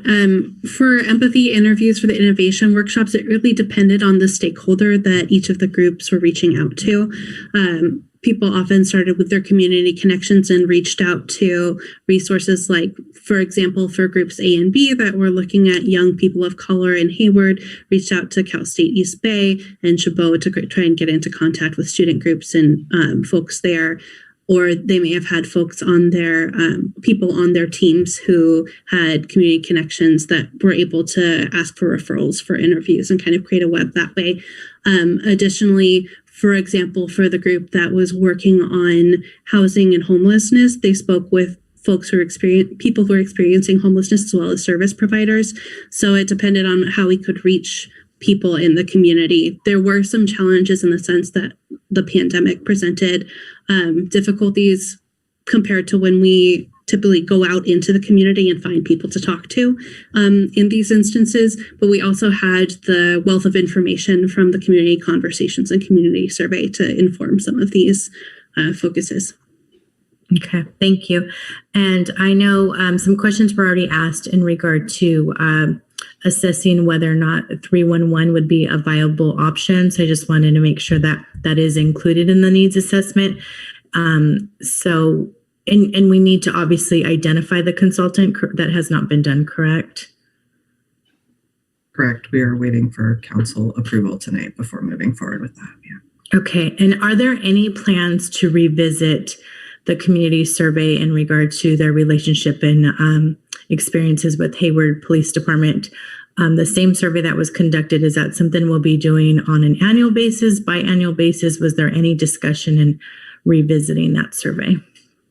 I don't think so. We have a lot of other ways. I mean, we have the resident satisfaction survey where we typically ask about satisfaction with a variety of city services. We could probably broaden that to include a few more questions about policing. We also, as part of the CALEA reaccreditation process every few years, they do actually in-person interviews with folks as well as phone surveys and I believe an email survey as well. So I think there's a lot of, it was, it's an expensive survey, if you recall. And so it's was done for a very specific purpose. And I think there's other mechanisms where we can garner that feedback without having to spend that additional money. Okay. And then can you elaborate on the proposal for accepting complaints from the community? I know there was discussion about taking that outside of the police department, but can you elaborate on that approach? Yeah, I can speak to that. The goal is to have a third-party community-based organization or some kind of hotline available to intake complaints and concerns from residents, both potentially about the police department, but also about city services generally, just to have a third party, like Councilmember Andrews was saying, that's more comfortable for folks to approach potentially. We currently, and please correct me if I'm wrong, Brian or Chief Chaplain, allow third-party complaint submission to internal affairs in the police department. So community-based organizations can do that on behalf of Hayward residents, or another Hayward resident can help a Hayward resident, not even a Hayward resident, someone else can help a Hayward resident submit a complaint. I don't know if that's widely utilized, but that is still an option even without the third-party complaint or hotline procedure that we're proposing. You're right. Well, we do currently take third-party complaints. As the council is well aware of, they receive complaints and they forward them via email through the city manager to the police department. That's always been a policy, and we try to communicate that out as much as possible. But that is a mechanism that's currently in play now, that we will take a third-party complaint. And Laura, you're absolutely right. Community-based organizations can do that right now today. Okay.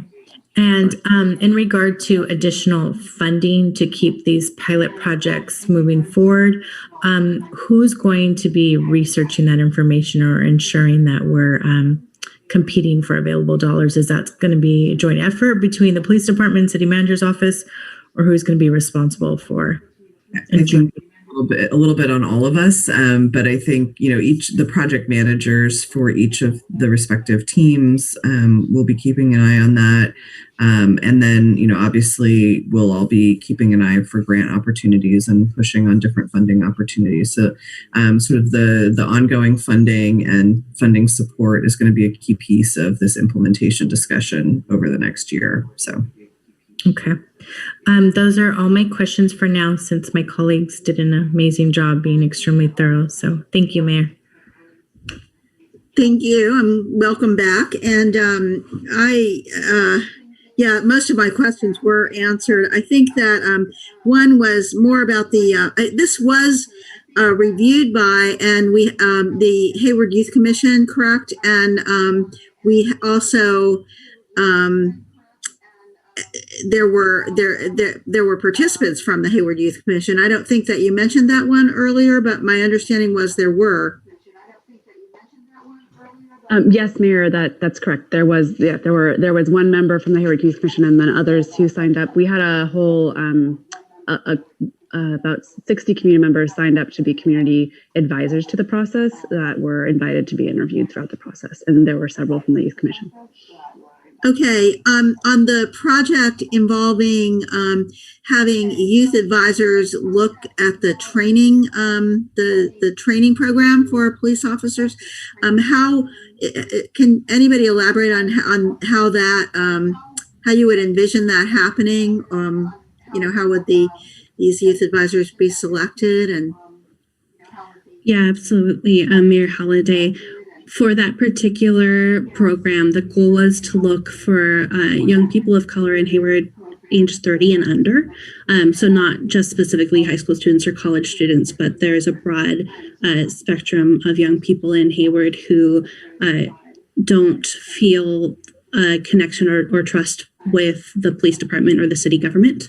And those were the folks that we were looking at working with on this project.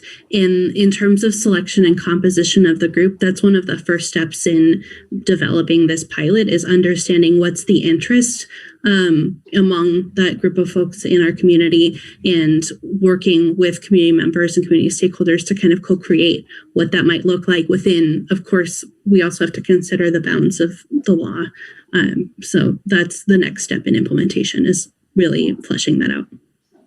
Okay, that's interesting. And you're not really just talking about youth, you're talking about young adults, really. As well, yes.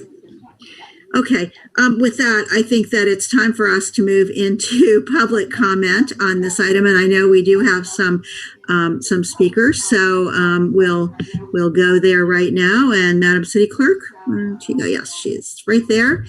Are we ready for this? It looks like the first hand up is from Dr. Ricardo Prada. So I'm going to open public comment on this item, and we'll go to.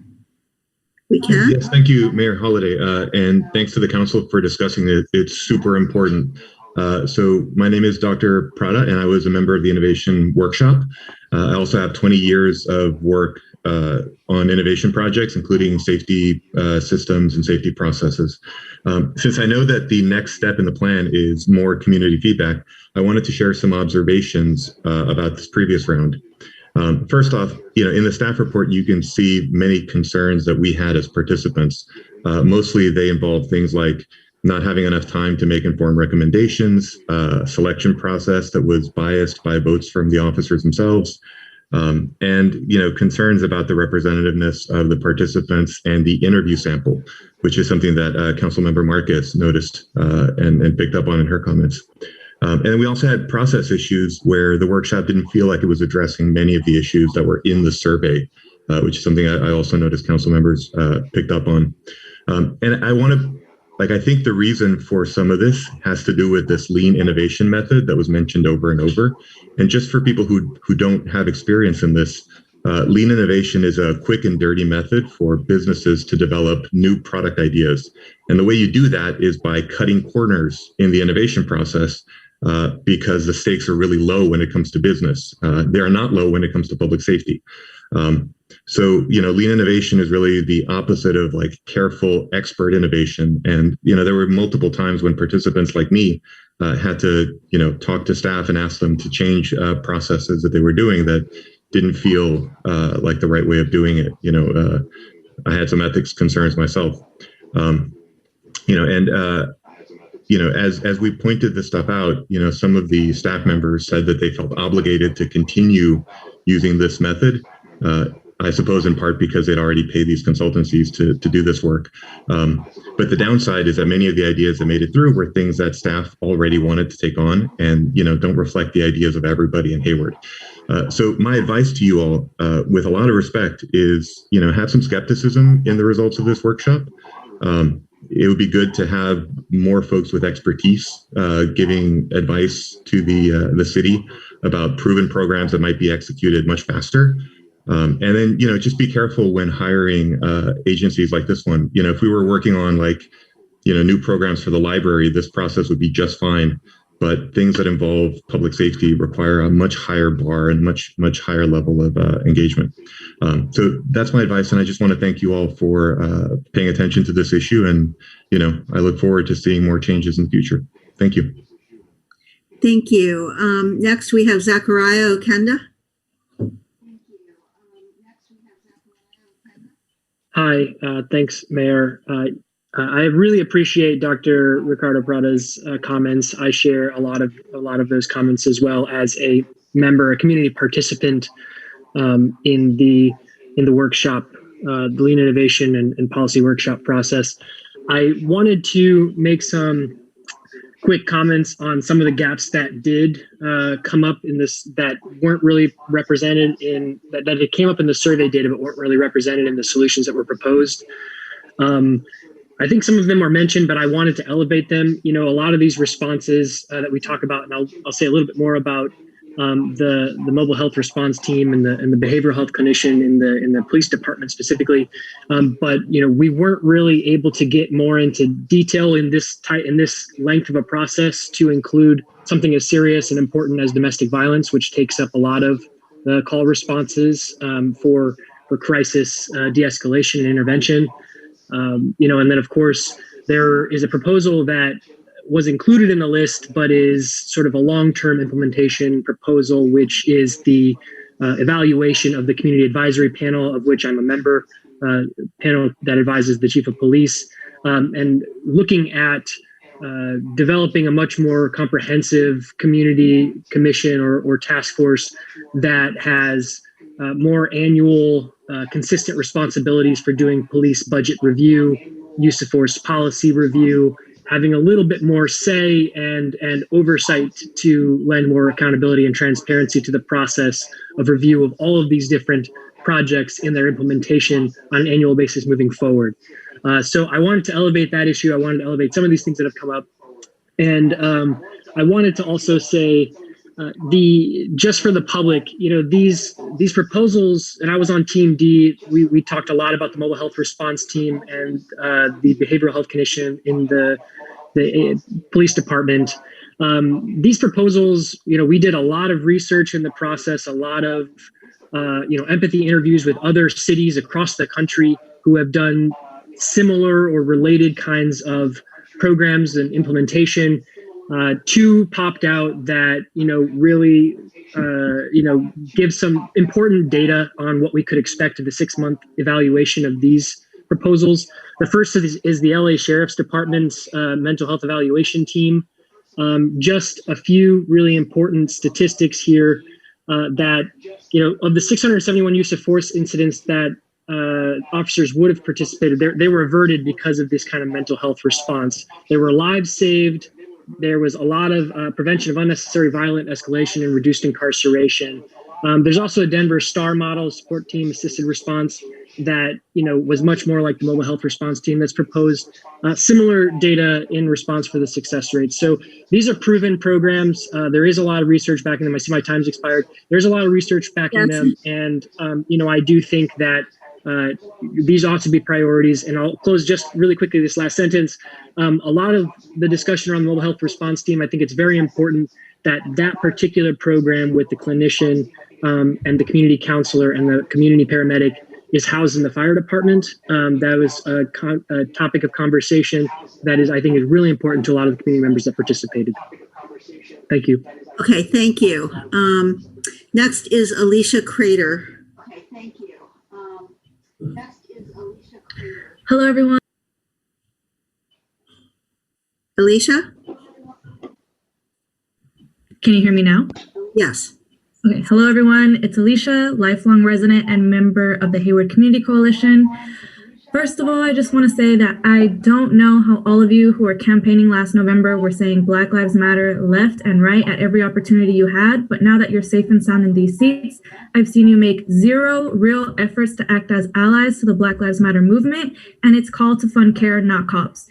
You all have deflected the responsibility and put it on this policy workshop. And we've just heard from Dr. Prada, who was on the work group himself and called in to point out the many flaws in the process to reach these workshop proposals. The group included police officers, bias, had no intentional effort to include community members directly impacted by police violence. Personally, I think if the response to community marching in the names of lives lost to the police is to recruit students and to create a pipeline for them to become police officers themselves, I just think you've lost your minds. It's been a year since your constituents marched the streets asking for change, and not a damn thing in the city has changed. Hayward police officers have in fact murdered our neighbors and are still walking our streets with guns and badges, and you all have taken no action. You all continue to give the cops nearly half of our general budget while underfunding community resources that serve Black, Brown, Indigenous, and low-income people here in Hayward. So what we actually need for you to do is to reallocate police money to fund a mental health crisis response team, move Hayward's 911 call center away from the police department, double the funds addressing homelessness and housing, because our navigation center, yeah, it's great. It's not great that it's at capacity while you continue to allow homeless encampments to be swept. Where is your humanity? And lastly, create a social services department so the people who need social services know that they don't have to go to the police department where they don't feel safe. All right, thank you. Next is Claire Dugan. All right, thank you. Next is Claire Dugan. Good evening, Mayor and City Council. I don't know that I should be the person following the person ahead of me. I'm with the Hayward Concerned Citizens Group, and I once again just want to speak up in support of the Hayward Police Department. I wish you well on the innovations. I hope some of these new ideas work out well, especially on the mental health and the homelessness.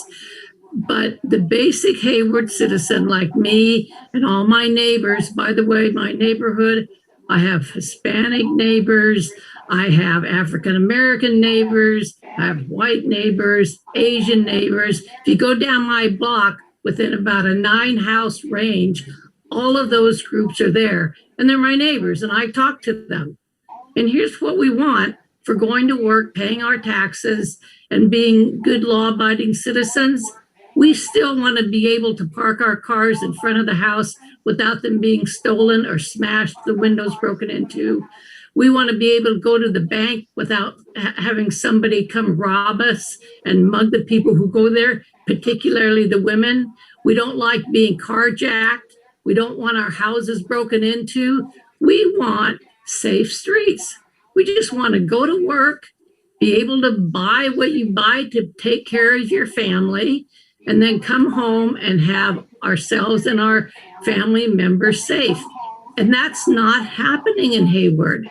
Regardless of the push toward innovation, please do not gut the Hayward Police Department. We need just your normal police services. And I think Hayward residents deserve that. You know, they're the ones who go to work and pay the taxes and pay for these city services, including for the homeless, including, you know, the police and the fire.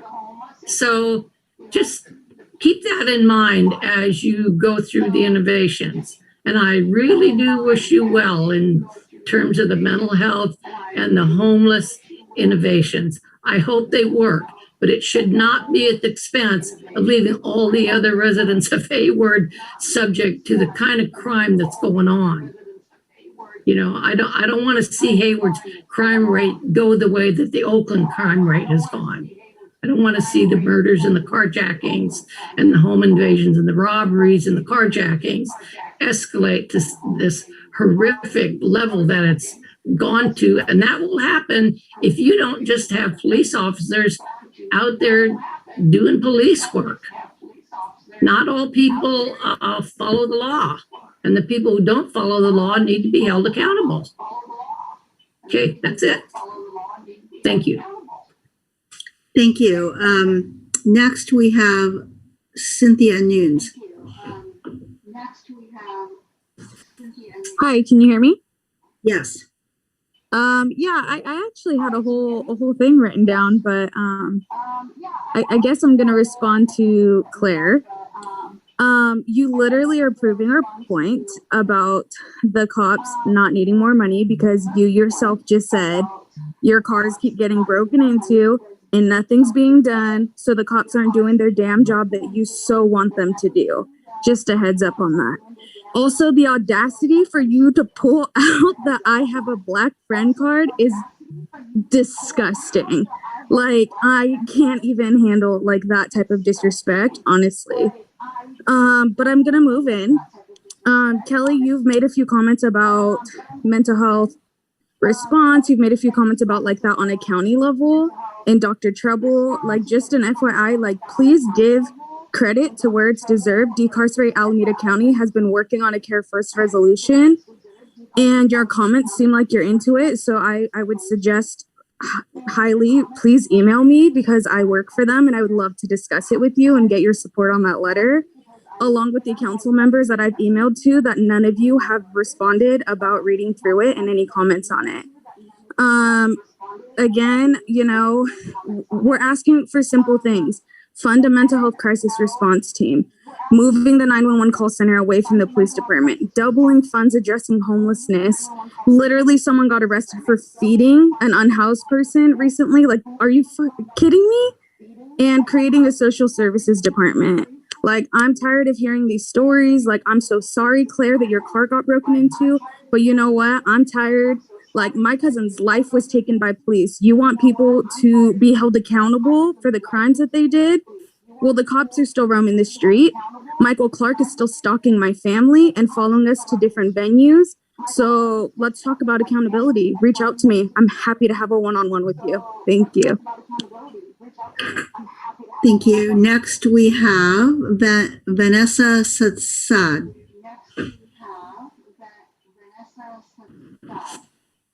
Hello, can y'all hear me? Yes. Awesome. I know it's been a while, but honestly, I think you said my name incorrectly, so that's unfortunate. Anyway, can you correct me? How do you say your name? Appreciate the response, Aisha. Appreciate it. It's sad. It's just the word sad. You just say it twice. It's pretty cool. Yeah. Anyway, I just want to thank you all for being here tonight. I really want to make this very short and sweet. Speaking to at least the Hayward Community Coalition's demands, it's pretty common sense reform, y'all. A lot of you last year actually were down and committed and had a lot of buy-in for each of these, which I think fundamentally it's common sense reform at this point. So deviating from a lot of your promises on alternatives, mental health reform, mental health calls, mental health responses, 311, alternatives to the police that included these two things fundamentally. You all actually had your own commits. I've had plenty of conversations with you all folks. So I really hope that you become far more intentional. This includes a budget that reflects your values. Currently, the proposed budget via the city, via the mayor, still reflects half of your budget going towards policing, over policing still. So what I'd like to finally hear is each of y'all's own proposals, your own policy that you think can finally reduce that budget, start fundamentally funding alternatives to policing, and what does that look like? Because you all already admitted that you've had a year now, and I've seen no concrete policy proposals from any of you. So let's get to work, and hopefully we can get to work. Thank you. I yield my time. Thank you. Next, Artavia Berry. Thank you. Next, Artavia Berry. Okay, great. So on May 25th, 2020, 46-year-old man named George Floyd was murdered by a police officer. It was filmed by a young person, an African-American teenager, I believe. And 7 days from today will be 1 year. I'm going to stop talking for 8 seconds because I don't have 8+ minutes in honor of George.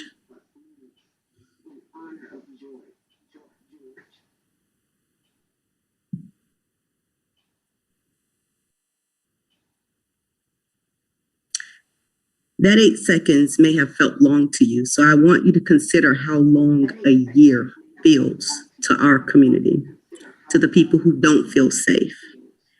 I want to thank everyone who participated in the workshop. I commend you for the work that you put in such a short amount of time. I want to remind everyone that the Community Services Commission, following the murder of Brother Floyd, did provide in June or July a list of 20+ recommendations, many of which could have been taken within 90 days to show some action towards our commitment to the community. I have 5 points that I'll go through quickly that I offer. The first two are around continuous learning and feedback. We know right now that Black folks did not participate well in these community conversations and surveys. I urge you, do more outreach for youth voices. There are organizations like Love Never Fails, Ever Forward, Society, Fresh Lifelines for Youth. Call them, ask them for help. More outreach to Black residents, affinity groups like WAPA, Black Greek letter organizations, West Coast Blues Society, and the Black churches. Call them, okay?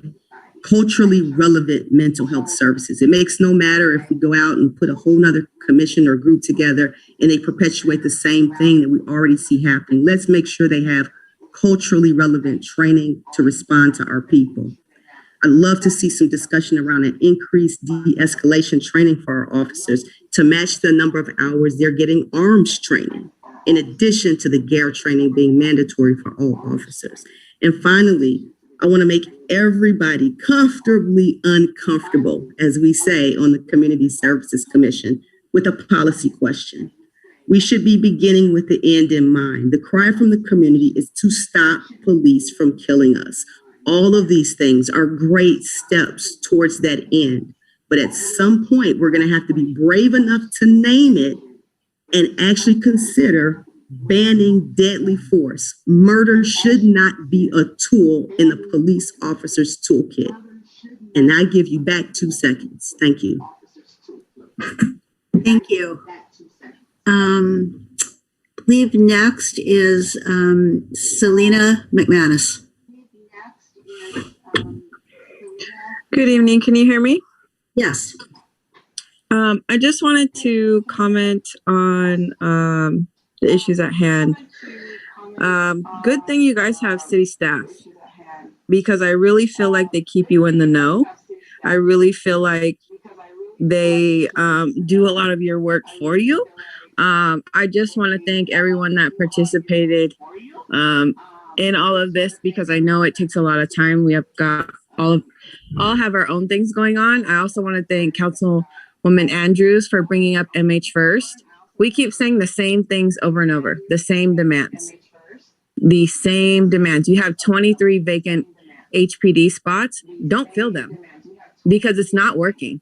A woman downtown Hayward was murdered. A houseless resident was murdered a month ago in broad daylight, in front of where all of you would be meeting right now, City Hall. Make it make sense.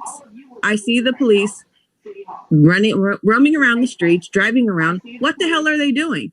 We have concerned Karens calling in about windows getting busted. I'm sure she probably thought her black neighbor did it, because that's the bias she has in the tone of her voice.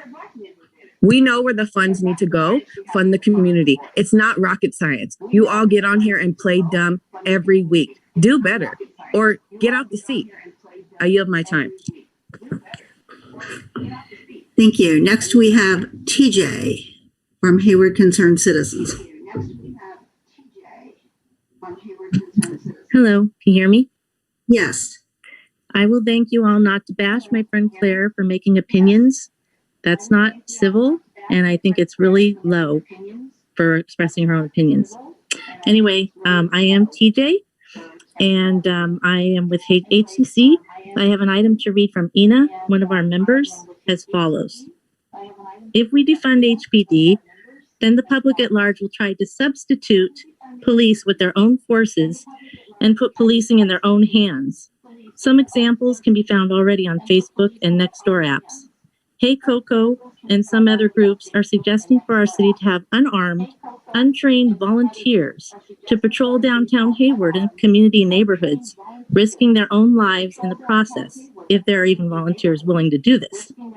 The criminals don't even respect armed police officers, so how can we expect them to respect and obey unarmed, untrained civilians? What happens when these volunteers and or the opposite side get injured while this patrolling happens? Who will pay for their medical bills, compensation, etc., regardless of who was actually injured? Definitely not HPD. Is the city and community ready to take moral and financial responsibility? This does not make any sense. If city authorities fail to protect our community, the next thing that will happen is we will be forced to use a system of paid protection that most likely will be organized by some criminal elements, just like it happened in Russia. This is a big problem waiting to happen if we continue to push defunding of our police. This statement was made by one of our Hayward Concerned Citizens who is originally from Russia and who has actually experienced this very thing.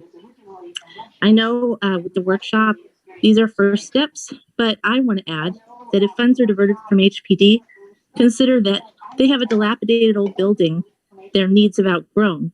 How will that be funded? Our population is growing. How will our police staffing grow to accommodate that? What funds will be allocated for police to have their own dash cams and drones for greater accountability?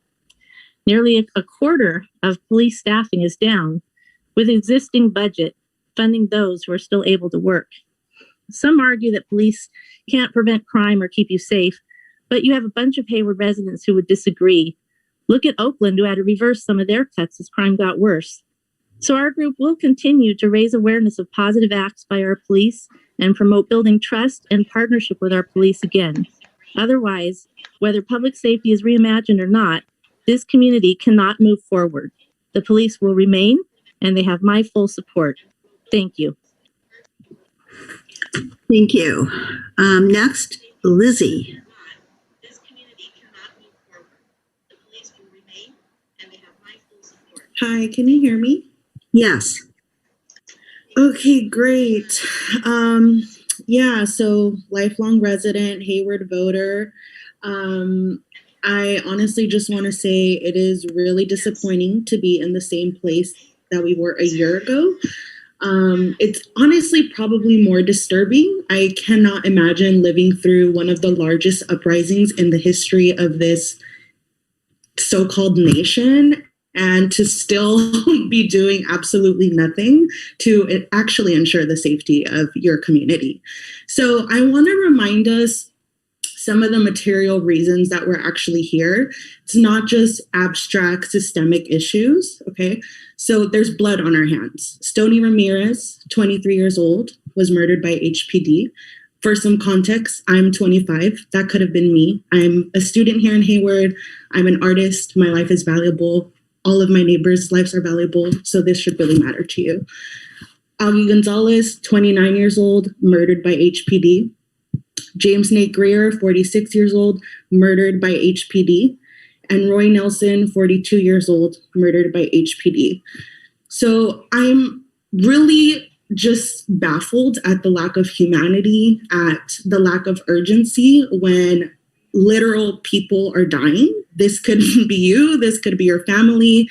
I'm not really sure how many more ways I could frame it. You know, I'm constantly like, how do I convince people of our humanity? How do I convince people that we shouldn't be murdering people?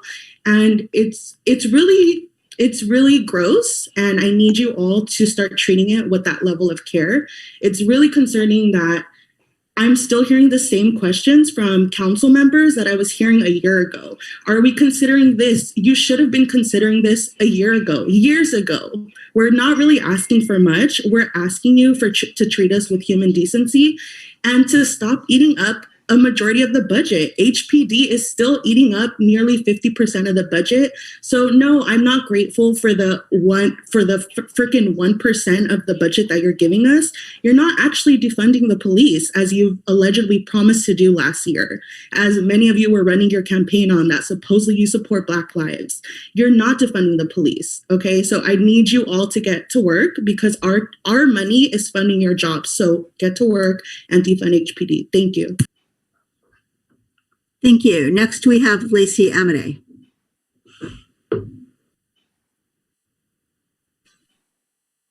Hello, good evening, everyone. This is Lacey Amade. I'm a community organizer and now a housing justice advocate for the Hayward Collective. I'm in a bittersweet way taking over some of Alicia Lawrence's duties.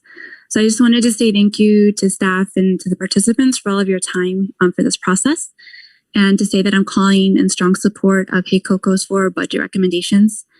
And I'm also calling just to express a lot of disappointment and frustration with a good quantity of the recommendations that I saw coming forward from the policy innovation workshops, but also with the process which led to those recommendations. And ultimately, the biggest problem is that a lot of those recommendations, as a lot of these speakers are getting at, they don't get to the severity of the problem. It really is frustrating and hurtful and painful for those who have been affected by violence or police violence, who have lost a loved one, to see that this is how it's being responded to. I will say that of all the proposals on the table, the one that does most closely align not only with the Hayward Community Coalition's recommendations, but with the general principles of reimagining or transforming community safety is the mental health first responders crisis team. And to some extent, expanding shelter options and also the participatory budgeting suggestion. But beyond that, I just want to express a lot of disappointment. The approach, and this is directed at you as the policymakers, not at staff or the participants, because you developed the constraints that led to this. The approach that you all took, it's led to a delay, and ultimately you're going to need to look to the cities that actually had the political will and the ability of their political leaders to put their name to a policy because they didn't delay. And now those cities actually have programs in place, or they have a very seriously vetted program where we have not even begun to get started. So SCRT in San Francisco, Macro in Oakland, which although it hasn't started, has a serious feasibility plan in place where they have actually looked at 911 calls and other things. STAR in Denver, the programs in Dallas and Austin, of course, Cahoots in Eugene, Oregon. For Hayward Community Coalition, one of the roles I played, because I have a master's in urban regional planning, I offered to look at the different staff reports from these different cities around the country that actually have it in place. And something I noticed is what was missing from our process. First of all, you spoke to the community, but you didn't speak to the community for a year about the policies in place. And that's what all the other cities did. Secondly, as Dr. Prada alluded to, there were no subject matter experts, which led to a lot of problems with problematic proposals being put forward, like the voluntary mental health registry, which Alicia Lawrence pointed out in the letter from the collective. And lastly, we're having questions right now like, can they respond or not respond to violent calls? If we actually had looked at these other cities who, again, had the political will to put these forward a year ago, rather than doing this process that you all decided to do where you wouldn't put your name to a policy, we would actually have the answer to those questions, which is, of course, nowhere are they responding to violent calls. There's plenty of policies already in place. Lacey? From dispatch. Lacey, I'll wrap up. I believe Commissioner Okenda got to wrap up his point. I would like to as well. So I just want to point that out. Please take seriously Mr. Prada's criticisms of the process. Please take seriously the impacted family who are dealing with a lot of pain. And lastly, I will say that the absence of tension is not a presence of justice. Thank you very much. Good night. Thank you. And next we have Vanessa Cuellar. Hello, can you guys hear me? So like Lacey, I'd like to also express disappointment in what you guys had reported and these like quote unquote proposals or solutions. I actually didn't even realize it's been a year since we talked about this. And honestly, I'm really disappointed in how much influence the police had on the reporting. And as they do like on our views on the community, pretty much. I recently just had to complain to the department because 3 times in 2 months, their squad cars cut me off completely, almost hitting me or making me hit them. And, you know, it's not as severe as what other people have encountered with the police, but it's this sort of attitude that the police department has. And when I made the complaint to the sergeant, he proceeded to tell me that there is no excuse for it, but then proceeded to give me an excuse saying that they were probably responding to crimes. I've been driving over 10 years. I can tell when, you know, you're responding to a crime. They were not responding to a crime in that matter. He tried to tell me that it was because he tried to give me that excuse because my neighborhood is has a high crime rate or whatever. That alone just pissed me off even more because you're already you're stigmatizing my neighborhood. You're stigmatizing my community that is made of Black and brown people. And again, like you have these people who have an idea already in their head of how they should be patrolling or viewing my community in a negative way. And yet you have them involved in the way that we should view them. You know, like I think that there should be a better way to have community outreach in how we feel. And, you know, there probably is a small group of us that feel unsafe in comparison to the people who do feel safe, but they're still your constituents. There's these feelings that we get aren't out of nowhere. We don't feel safe with the police department presence. And I think you should really consider us as a small group because at the end of the day, you are representing the whole community of Hayward, not just, you know, whoever feels safe or, you know, whatever. So I really urge you guys to reconsider including the police in a lot of these resolutions or whatever. Like Zachariah mentioned, maybe we can house it within the fire department. Also, I really liked what Council Member Andrews mentioned about having a third party place where we can make complaints, because after I made my complaint, the sergeant said, I will talk to my squad. How am I going to know that all the other squads are being talked to, you know?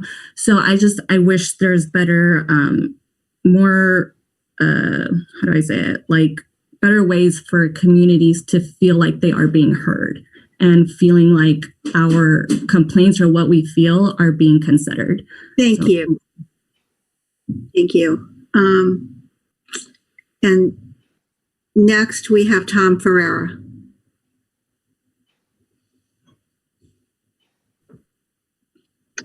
Hi, can you hear me? Yes. Okay. Hi, Council. Hi, Mayor. My name is Tom Ferreira. I'm with the Hayward Concerned Citizens. I just want to send out my appreciation for our Hayward Police Chief Tony Chaplin and his wonderful team of diverse men and women of the Hayward PD and their dedication to the protect and serve our community tirelessly on a daily basis. I also want to bring up on the last special council meeting on Saturday, a few days ago, when the city departments were giving their reports, Chief Chaplin gave a very compelling, detailed assessment of what our HPD needs. But I didn't hear any financial support offered back. It was like there was an elephant in the room and nobody wanted to talk about it. As discussions move forward, we need to move away from the scapegoating and the blaming our HPD. And also, I just want to say, for some of the mental health that we're trying to establish here, we already established that in 2004 when we paid Measure A taxes. We have two CAT teams in Hayward traveling around right now with a social worker and an EMT and responding to mental health calls currently. And then on another point, Chief Chaplin also discussed we have 283 miles of roadway in Hayward. So if you consider from Hayward all the way to Bakersfield, if anybody's traveled that route on I-5, that's 9 officers to patrol that amount of space. 283 miles, 9 officers.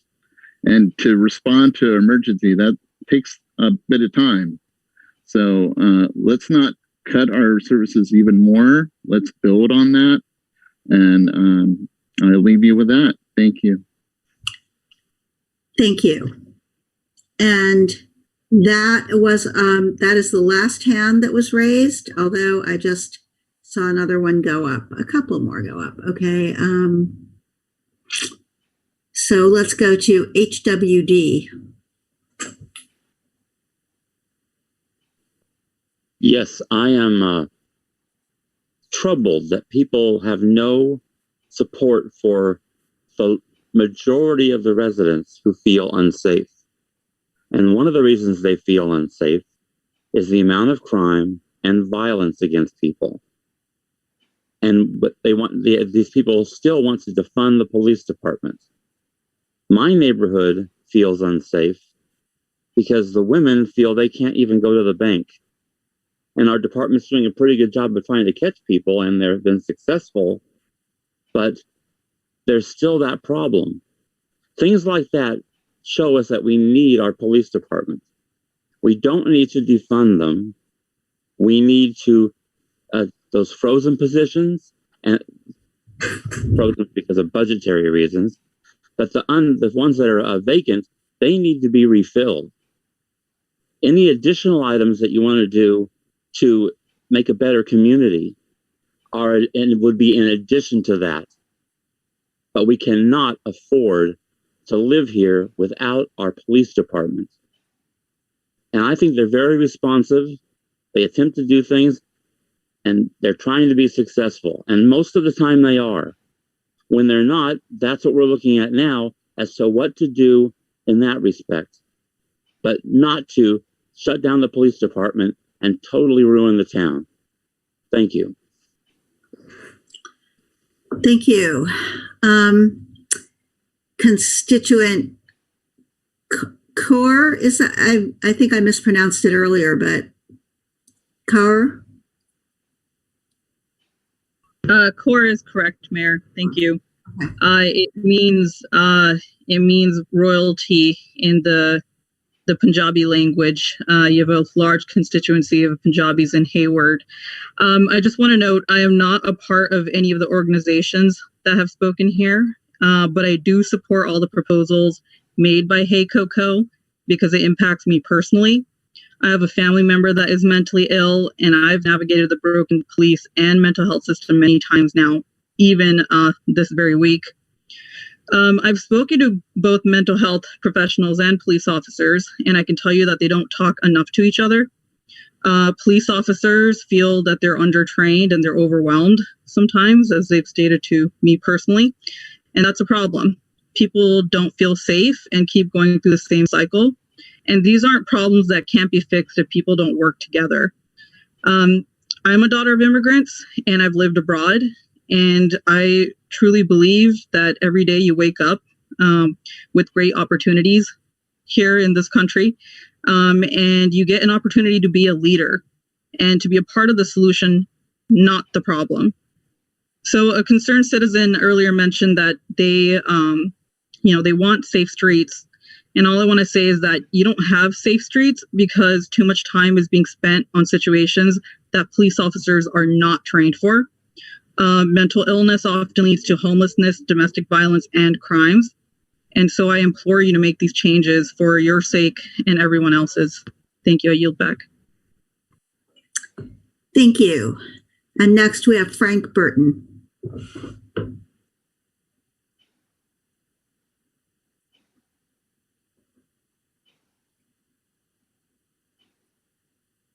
Myself, I guess. All right. Can you hear me now? Yes. Okay. I'm sorry. My name is Frank Burton. I'm a retired licensed marriage and family therapist. I'm delighted that this panel is the council is considering the kinds of things that they are considering. I'm delighted that you've had the policy innovation group and it's had the broad depth of Hayward citizens that it's had. I want to speak just very briefly to 3 or 4 things, just a sentence or two. The mental health response team, it needs to be within the fire department. If it's within the police department, it's going to be stigmatized with some of the problems that the police department has been facing. Another thing, in going through the proposals from the innovation group, I don't see directly that there's very much emphasis on retraining the dispatch team. And it seems to me if we're going to have the mental health groups and other people besides PD responding to incidents that happen, that there needs to be a considerable retraining of the dispatch team, because to be able to distinguish whether there is a mental health issue or not is a vital part of that. The other thing, the feedback that I've gotten says that the Chiefs Advisory Commission has not been very effective. It's not been utilized. I think that this policy safety innovation group that you've had is being much more effective than the Chiefs Advisory team. And there needs to be something like the innovation policy team on an ongoing basis. That's really the main thing. Thank you. Thank you. And with that, I'm going to go ahead and close public comments, and we will move back to council and council comments. So I'll switch my screen and go to Councilmember Salinas. Yeah, thank you, Madam Mayor. First I want to thank the committee and all of their work. Reading all of the accompanying materials, one of the things that I was really appreciative was the different disciplines that all of the committee members came from. And I know many of the committee members. I don't know all of them personally, but I do know that many of the committee members, they're engaged. They've been active in neighborhood activities and community engagement activities, and I know they care. I know they care about what happens, and I know their intentions are good, and so when I looked at the makeup of the committee, I was looking for those kinds of things, and I saw them. For Dr. Parada, I listened to what you said. I have a lot of respect for your opinion and your observations of the committee and of the process. I know staff listened and paid attention, and so I will certainly be. I will certainly follow up with both the city manager and staff on your concerns, because I don't think that we should not do something about that. And so I'll leave it there. But I also want to thank staff. I like the committee. I appreciated the makeup of staff coming from the different disciplines from the city, and and I know I looked at the membership from staff, and I know they care too. I know they care a lot not only what the city does, but I also know that they care a lot about how our city does, not the city as an organization, but our city as 160,000 of us. And so I wanted to thank staff for their work and their commitment to this process.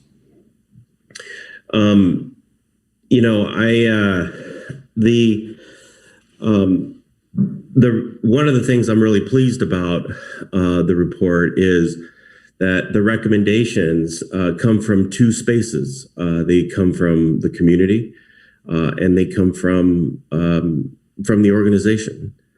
And somebody who has worked in community engagement for a long time, that is certainly that is one important and critical artifact of making policy, is making sure that the community is connected to City Hall, and making sure that City Hall is connected to the community. And I know that some of the staff, many of the staff that participated, either live in Hayward or they have worked in Hayward for a very, very long time. And so so I know they're committed to seeing these recommendations be successful. And so so that is good. The recommendations that we have before us, I think, spend time considering existing programs. And I think the recommendations spend time considering new models and new ideas on how to deliver mental health services, how to deliver accountability, how to measure accountability. And I think the recommendations also consider mental health. And I think those are the three areas, the three big areas that I think a lot of the community has been talking about. And I know that and I know the police department, I know this is, a lot of focus here is the police department. And I know personally, talking to police officers and others who work, and not only police officers, but others who have work, who do work in over on 300 West Winton. they're listening, and I think they truly get it, and I think they're truly committed to this process. So I think the recommendations consider existing programs and services and assesses those.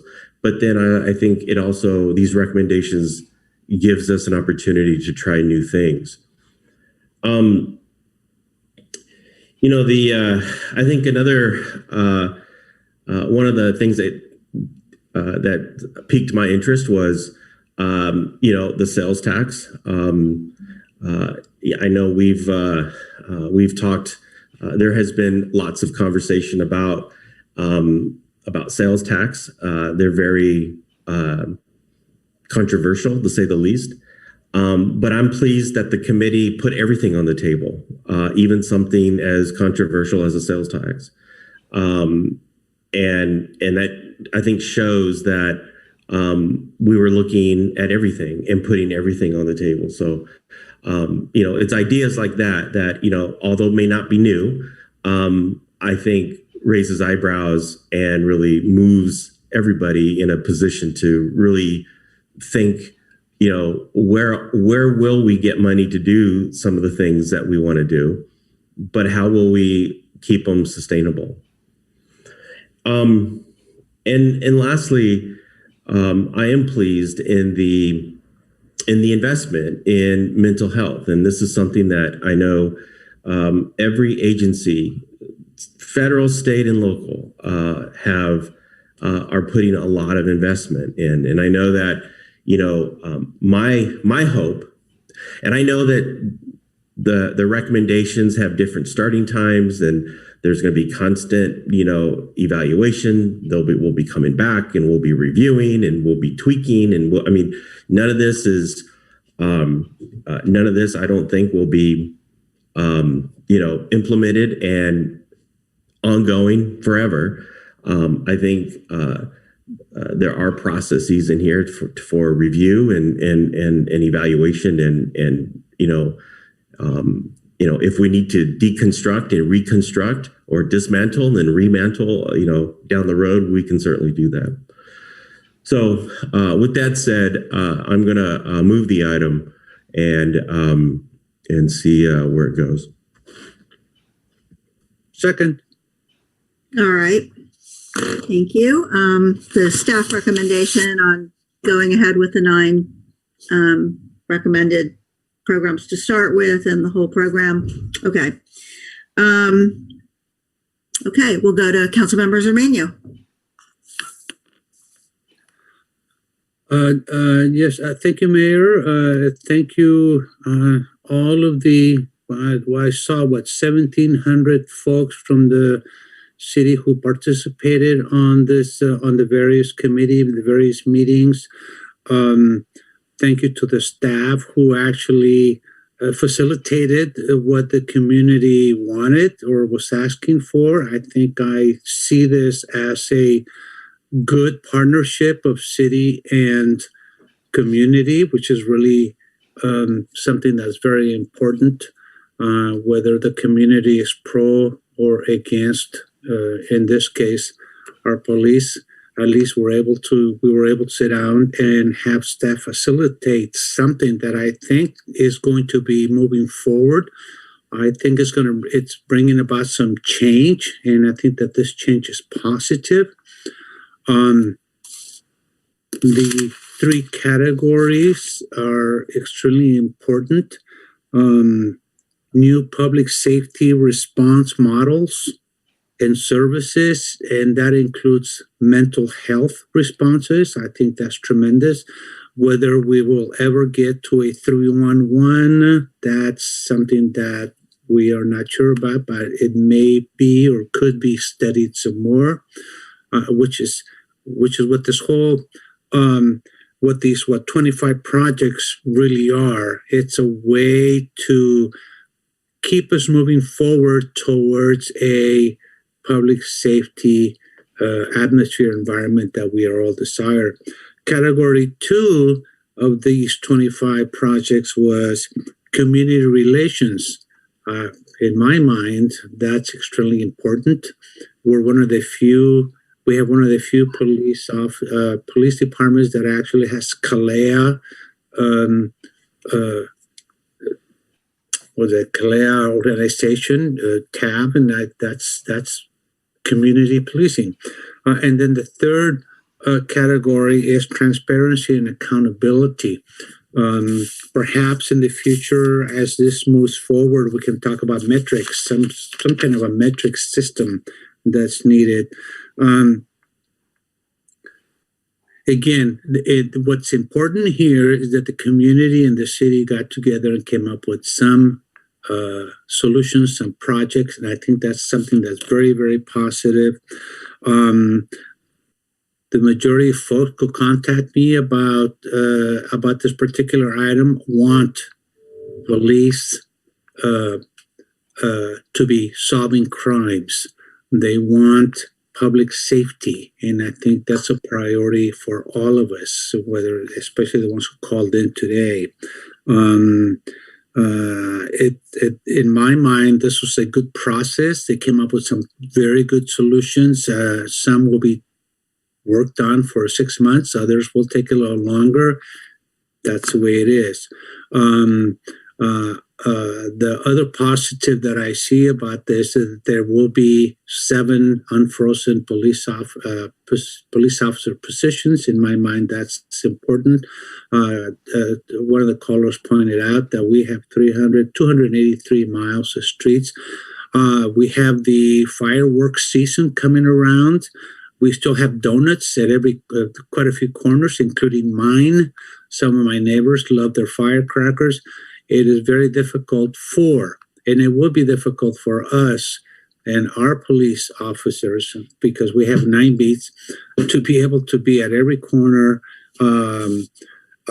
making sure that they're caught in the act in order to be prosecuted. And then once they're prosecuted, they're slapped in the hand and let go. One of the things that I think is missing in these projects is some kind of money fund for cameras. We need to invest on cameras so that in the corners that we know that there will be firecrackers, there are some areas we know that there will be donuts. There should be some cameras installed. I'm very happy that we are considering cameras for the squad cars. I think that's important too. And I believe those are just about all my comments. Again, what's happening here is that I am voting. I'm hoping the rest of my colleagues also vote for this, because we have 25 projects that I think will lead to a safer city, one in which we all will feel safe. And again, thank you to staff and thank you to all the community members who participated. Thank you, Mayor. Okay, thank you. There are no other requests to speak. Councilmember Wahab, you had your hand up earlier. Did you not want to make any comments? Sure, I'll make some comments. Here we go. Sorry.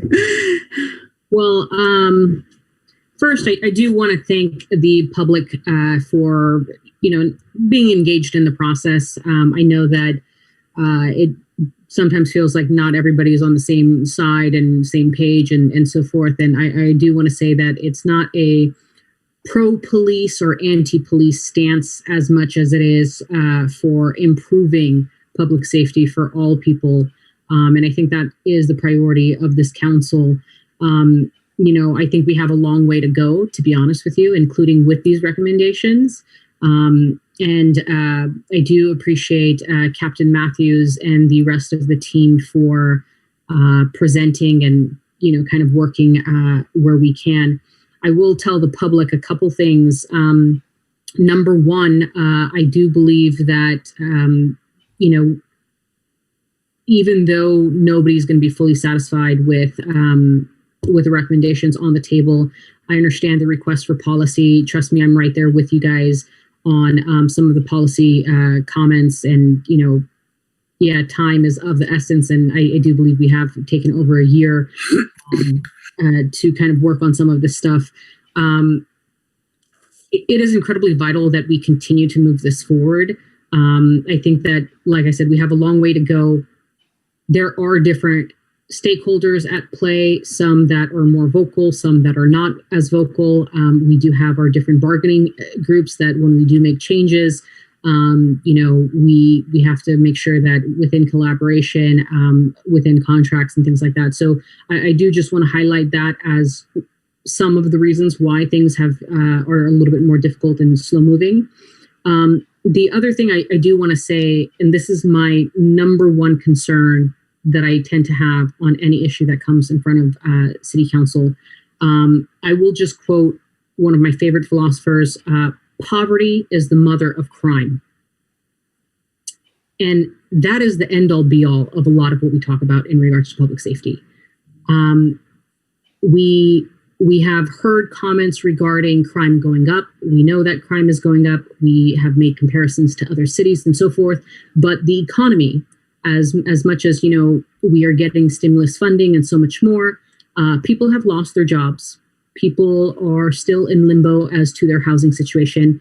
We were not necessarily in a good position prior to this, or potentially even after this. And I think poverty is one of the biggest things that we all need to tackle as a society. I think one of the comments was that, pre-COVID, post-COVID, the issues that we face as a society have always been there. And that is absolutely true. And I think poverty is one of the biggest factors. I'm a little surprised that we do have all 25 items coming forward. I think it was very clear by the budget committee that we didn't necessarily fully support some of the items. Out of the 25, I will say probably the first 6 were the ones that I actually supported. And I think I've stated this, 7 and beyond needs significant work. So I almost don't want to spend any money on things that need significant work. I don't want to approve something that I do believe is not fully vetted. And I am deeply concerned with that. Like I said, I think that the dispatch is definitely something that's a priority to me. The mobile mental health response team, the district command, a clinician, behavioral mental health coordinator, expand shelter opportunities and options, and even the community services officers and so forth. Other things, the neighborhood participatory budget, I'm not opposed to. I think that it's decent, what comes of it. But everything else I still think needs significant work, and I did not necessarily want to see this on this particular item. I'm also surprised that we came directly to council for a vote and not necessarily a work session to provide other council members to provide input. I was hoping that we'd have another work session to at least narrow it down. And that is something that I'm deeply concerned about, that we are kind of just pushing this through to push this through. I've talked about kind of the internships and kind of our vision on the internship program in the city of Hayward. And I have mentioned in the past also, as complaints regarding some of the behavior and things that we see within the city. We get emails from people saying, this has not been addressed. This is a concern. I've had a bad interaction. I'm not getting serviced. And I mentioned in a previous meeting that we may need a whistleblower hotline that is direct to our city manager, our city attorney, potentially our city clerk. So it's on public record, number one. And number two, you three are the ones that directly report to council. The internal functioning of the city and staff management, stuff like that is really largely the responsibility of our city manager. However, our city manager and city clerk and city attorney do report into council. So that level of oversight is something that I'd like to see rather than just a blanket thing. And city manager, would you like to respond? I feel like you want to. No, I think that, that having, I've seen other cities where there is sort of a complaint or a hotline that folks can call. We do that all the time. People can call the city manager's office, file complaints if they want to file them with HR against a specific employee. That is always an option for individuals. So complaints can come in a variety of different ways, but I think having sort of that unified funnel point might make some sense, so people know exactly where to go if they want to file a complaint. So I think it's a good point. That, and then specifically whistleblowers, right?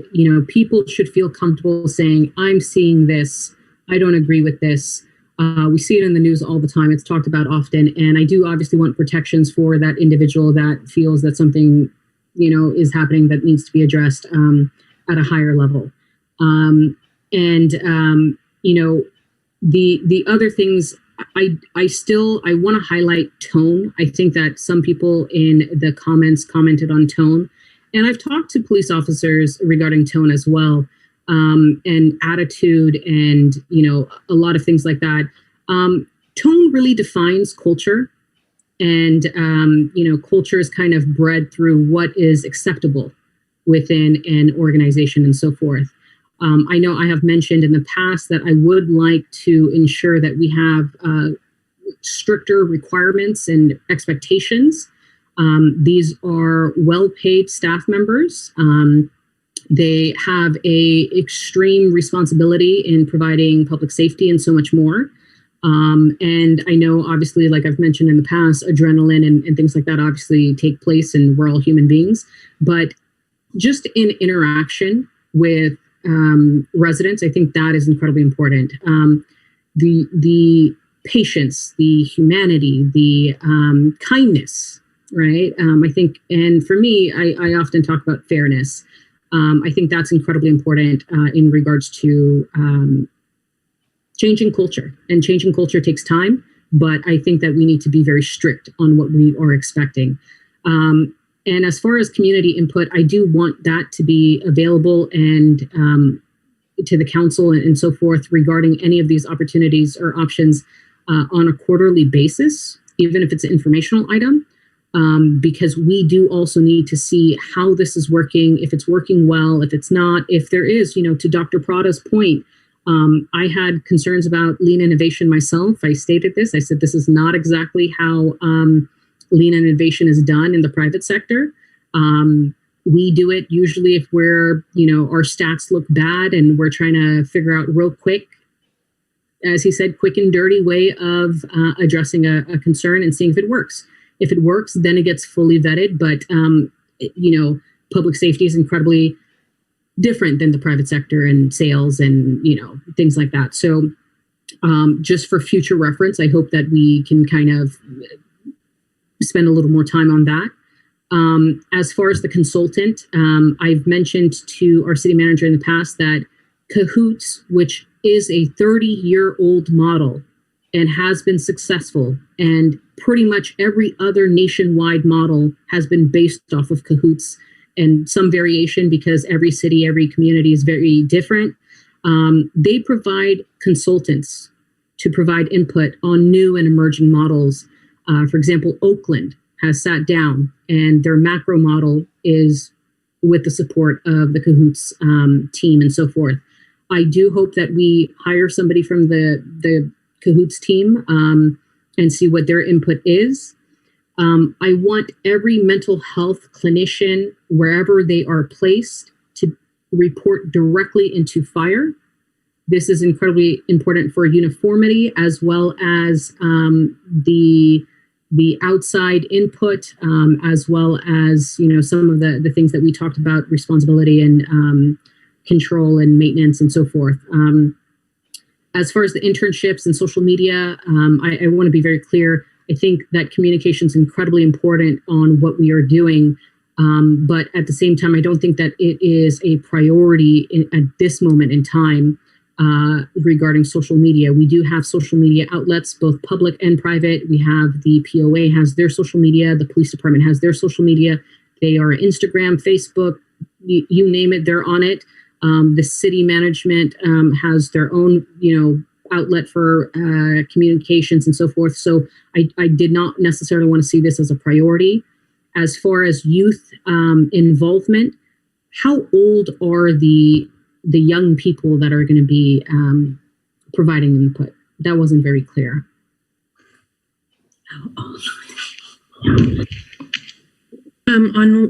Pardon me, Councilmember Wahab, on which program are you referring to? The feedback and what are the concerns of the youth and I want to say the commission or the setup of that.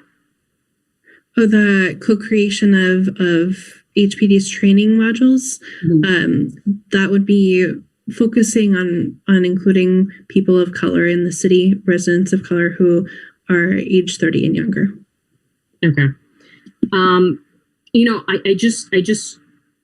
I caution this, and the reason why I am a little skeptical and is primarily because people who want to serve on these commissions are usually already involved in our community. It is very hard to engage with somebody that does not like us, does not trust us, does not believe in us, right? Or have faith. So I just don't necessarily see this as what we think it's going to achieve. That's just me personally. And, I hesitate on that as well. And even for example, the training curriculum, right? If you could provide a little background on what the training curriculum, who's providing the input? So the concept is to establish a working group of young folks, and this is what came out of Team A in the Policy Innovation Workshop. Was a recommendation was for this working group to review HPD's training policies and curriculum, to provide feedback on it from a community-informed lens of the kinds of training that community members would like to see HPD officers received. I think one of the commenters today mentioned equal de-escalation and armed training. That might be the kind of recommendation that would come out of this working group. And then the goal would be to understand how even in more technical trainings, incorporating community perspectives and feedback could be done. And all of this would have to be done under the auspices of POST and legal limitations of some of the training that we do provide. And that's a concern I have. And the reason why is because the insight and input, I've had conversations with the Police Officers Association pretty regularly through the course of the year, if not longer. And, their concern is the type of engagement that PD have to do, the daily activities they have to do, the amount of training that they already have versus, I'm going to say civilian providing input and so forth without fully understanding the full scope of things. I know that is of concern on one end. On the other end, I also think it's the lack of, we are, as you said, under the legal restrictions. And a lot of the problems here, even the callers that we're talking about, how their car is broken into and so forth, and, nothing really happens. And I know our police officers are deeply frustrated. It's a lot of state laws that prohibit us from doing a lot of any changes, right? Whether it's citations or actual arrests or, anything like that, to programs that are in place of, what can we do to really change a system and so forth, right? So on both ends, state law limits us significantly. I do just want to say one last thing. Somebody brought up the point of morality, and I think I said this on the budget committee. I do believe that is incredibly vital to understand that the engagement of our police department is our responsibility. And in the previous meeting, we've had in less than 12 months, 4 officer involved shootings. And I want to highlight that not because, it's a small number, but because we are a relatively small city.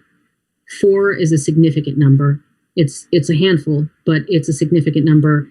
I know our police officers do not go on a daily job and say, this is, something that I'm mentally trying to do or anything like that. They are in fact trying to avoid it as much as possible and are deeply concerned. And they often talk to me about accountability of actions and so forth. However, the situation is that we genuinely need to start investing in more non-lethal ways to handle some of these situations. Domestic violence was not really talked about, primarily because domestic violence is one of the most dangerous calls that police officers get. It is one of the calls that a lot of people will not address, and it can escalate incredibly quickly.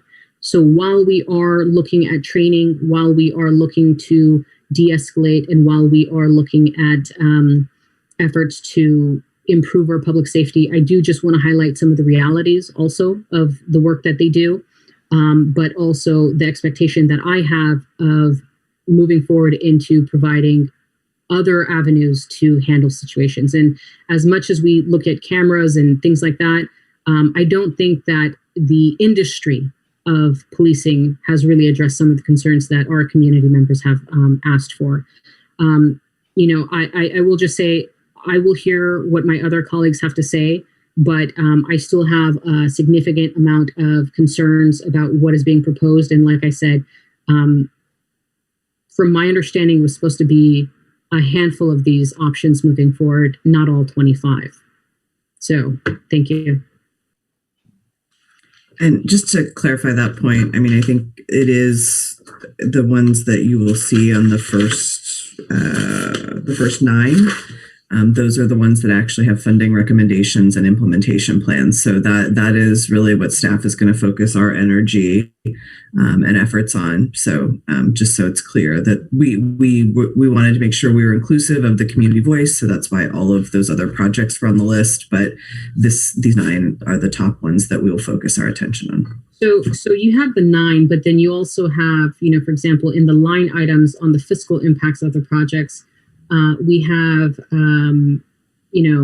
social media, the complaint liaison being funded. We have the internships being funded. We have, a couple of those things. So it's not 100% clear. And it's kind of stripping some of the things that were between number 6 or 7 and beyond. So I just want to highlight that as a concern. I think some of that was that there are things already underway. Some of these ideas sort of, replicate or are similar to things that we already have underway in place through other, discussions and plans we've made. So I think that's what you're talking about. And I appreciate that clarity. And I do agree with that. And I saw that even, for example, the Hayward housing thing. I don't necessarily, I really want to focus this on specifically public safety and not conflate the two or several department initiatives that we already have going on. And I think that would allow us to have a more narrow lens as to what are we tackling. But like I said, I'll stop my comments here. Thank you. Okay, thank you. Next, we'll go to Councilmember Lamnon. Thank you. So fundamentally, when I have thought over the last couple of years about what are we trying to get at when we talk about reform, transformation, even defunding, what is it people want to get at?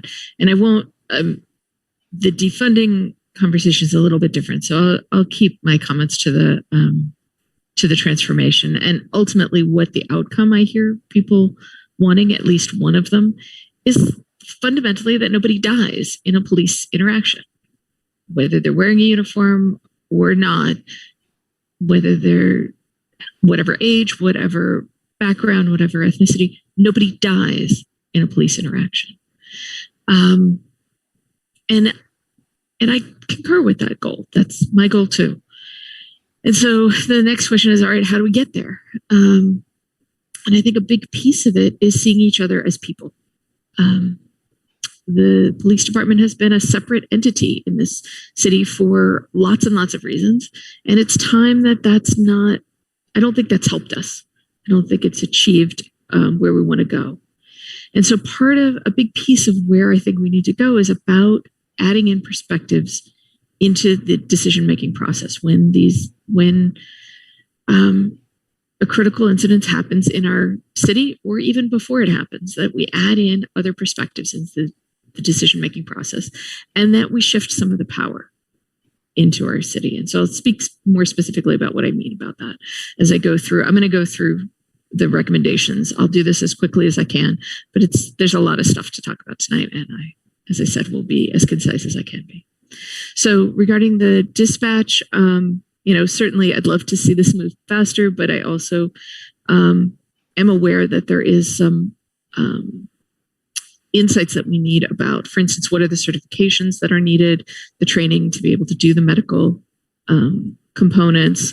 There's some good insights from dispatch about what might help with the recruitment, because when we have people working 6 days a week, it's not, nobody's as sharp as, and we have phenomenal people in our dispatch center. I've done a sit along recently, and the compassion and insights that they bring to those calls are phenomenal.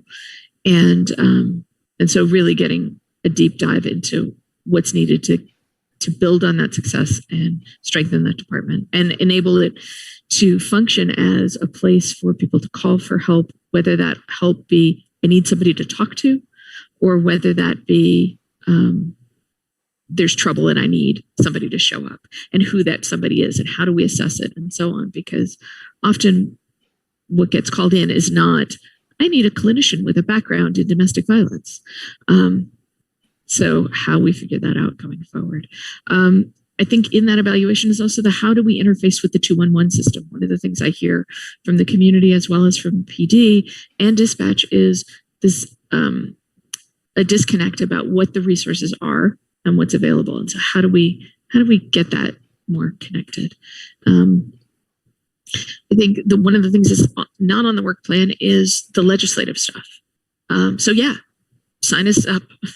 I will volunteer, all 7 of us. If we need to be speaking to supervisors, let's go do that. If we need to be speaking to our state legislators or our federal legislators, we all know their numbers. We haven't looked at our legislative priorities as a council in a couple of years. It's probably time we do that and update with some of these issues that have come up, these bigger issues that are outside the city. Regarding the mental health response team, I'm guessing that there may need to be funds in there for flexible, a hotel room, transportation, a Lyft ride to the Family Violence Center, or buying a meal or a prescription refill, things like that. So just want to make sure that that's in the budget. It may already be there. And the idea that this is our team, a number of people have said that, I think that's really important. And Commissioner Barry's point about that the team is culturally competent, I'm willing to have some room that the county's team is, but I'm hesitant. I will be honest that I am concerned that, the CAT teams have really not shifted the load for our police department. And I understand there's some conversations underway about that, and I appreciate it. But the idea that it's our team and maybe we're contracting with Love Never Fails, since there is, or an entity that understands domestic violence, that's so much of our call volume. I'm not sure. I love that there is somebody with lived experience on the team that is critical and exciting. We've talked about the clinicians. So regarding the internships, my hope is that these are really public safety internships, so that that the students are spending time with dispatch, and even with the city attorney's office, with the mayor and council. Public safety in our community is multifaceted, of course, and so the opportunity to have folks engage in all of the components of public safety, I think there's value to that, both for the interns as well as for the people supervising them. And this is where I want to highlight that sort of shift in power. That as we talk about the internships, the curriculum training work group, the pilot youth outreach, what we're talking about is putting youth in the driver's seat. I know when I take on interns, I learn as much, if not more, from them than they probably ever get from me. And so how we're putting youth in the driver's seat to help shape policy, where we're putting mental health workers in the driver's seat to take point on a situation. It doesn't diminish the expertise of our law enforcement folks and the training that they have. It just adds dimensions that I think we're missing in our interactions in the city. So I look forward to that shifting power base.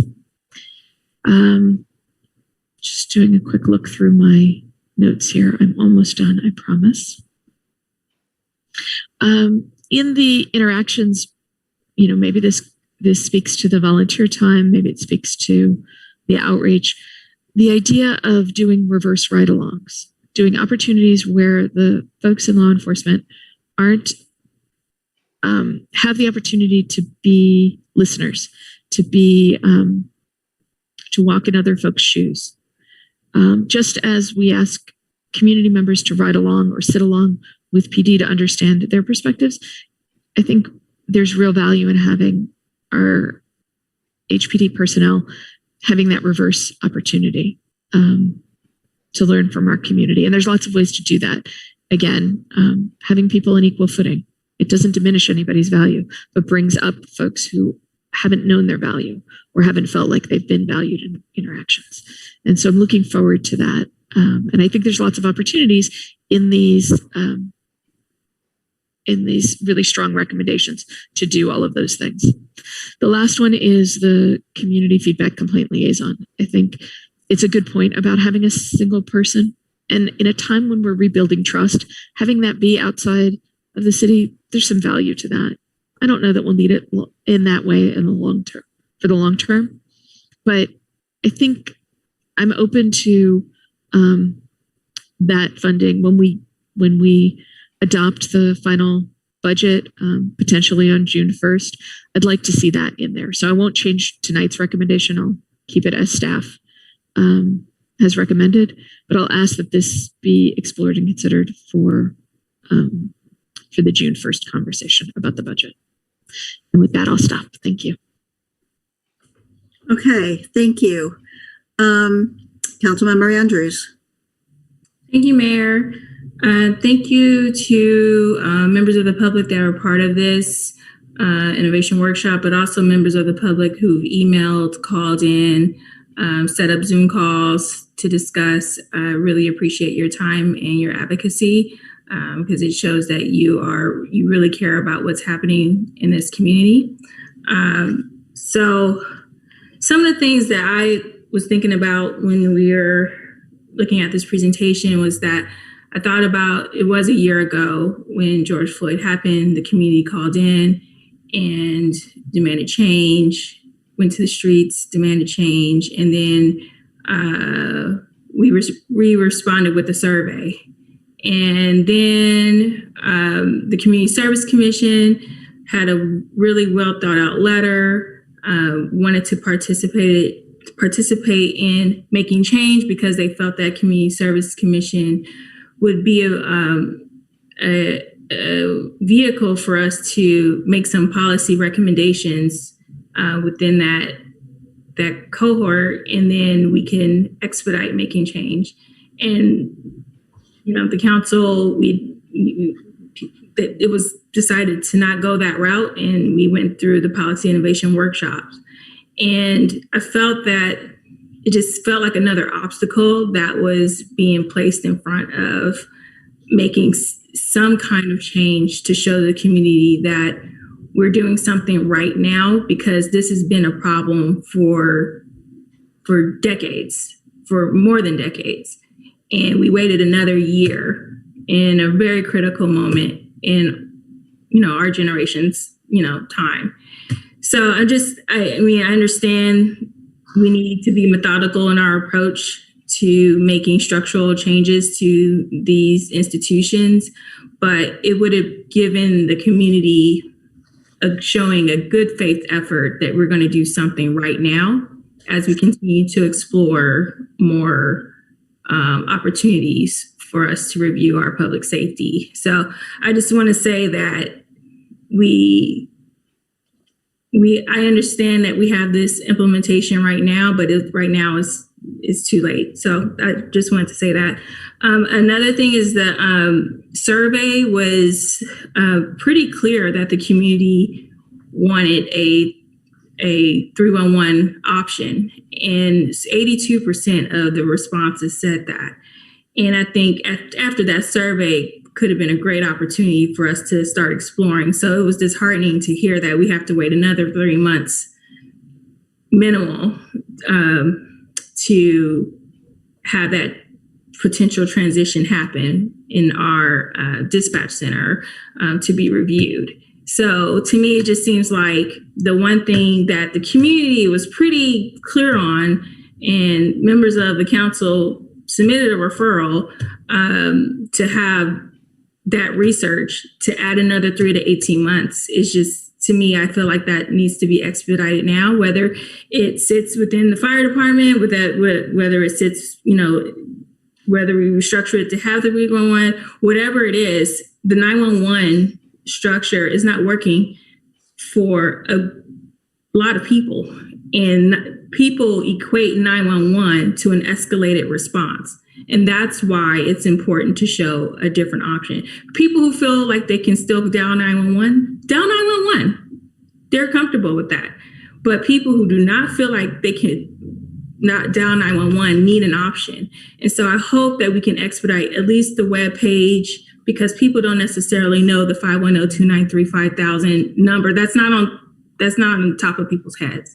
So I hope that we can figure out something that is alternative to 911. The other thing I wanted to mention is that, I know Cahoots has been mentioned a lot tonight, and Councilmember Wahab is right. It's been around for quite some time. And I do hope that they could be a resource for us, but I don't want it to delay having a mental health response where we're continuing to research when we can just implement. We're very quick to bring up technology that can actually help with first response technology, whatever that proposal is. But when it comes to actual creativity of people responding to crises, we slow that method. So I want to make sure that we, even if we do research with Coots, we still have our own experiment here where we can see, let's try it out. Let's see what happens. Let's figure out a way where people have an option to call someone before it gets to a 911 armed response situation.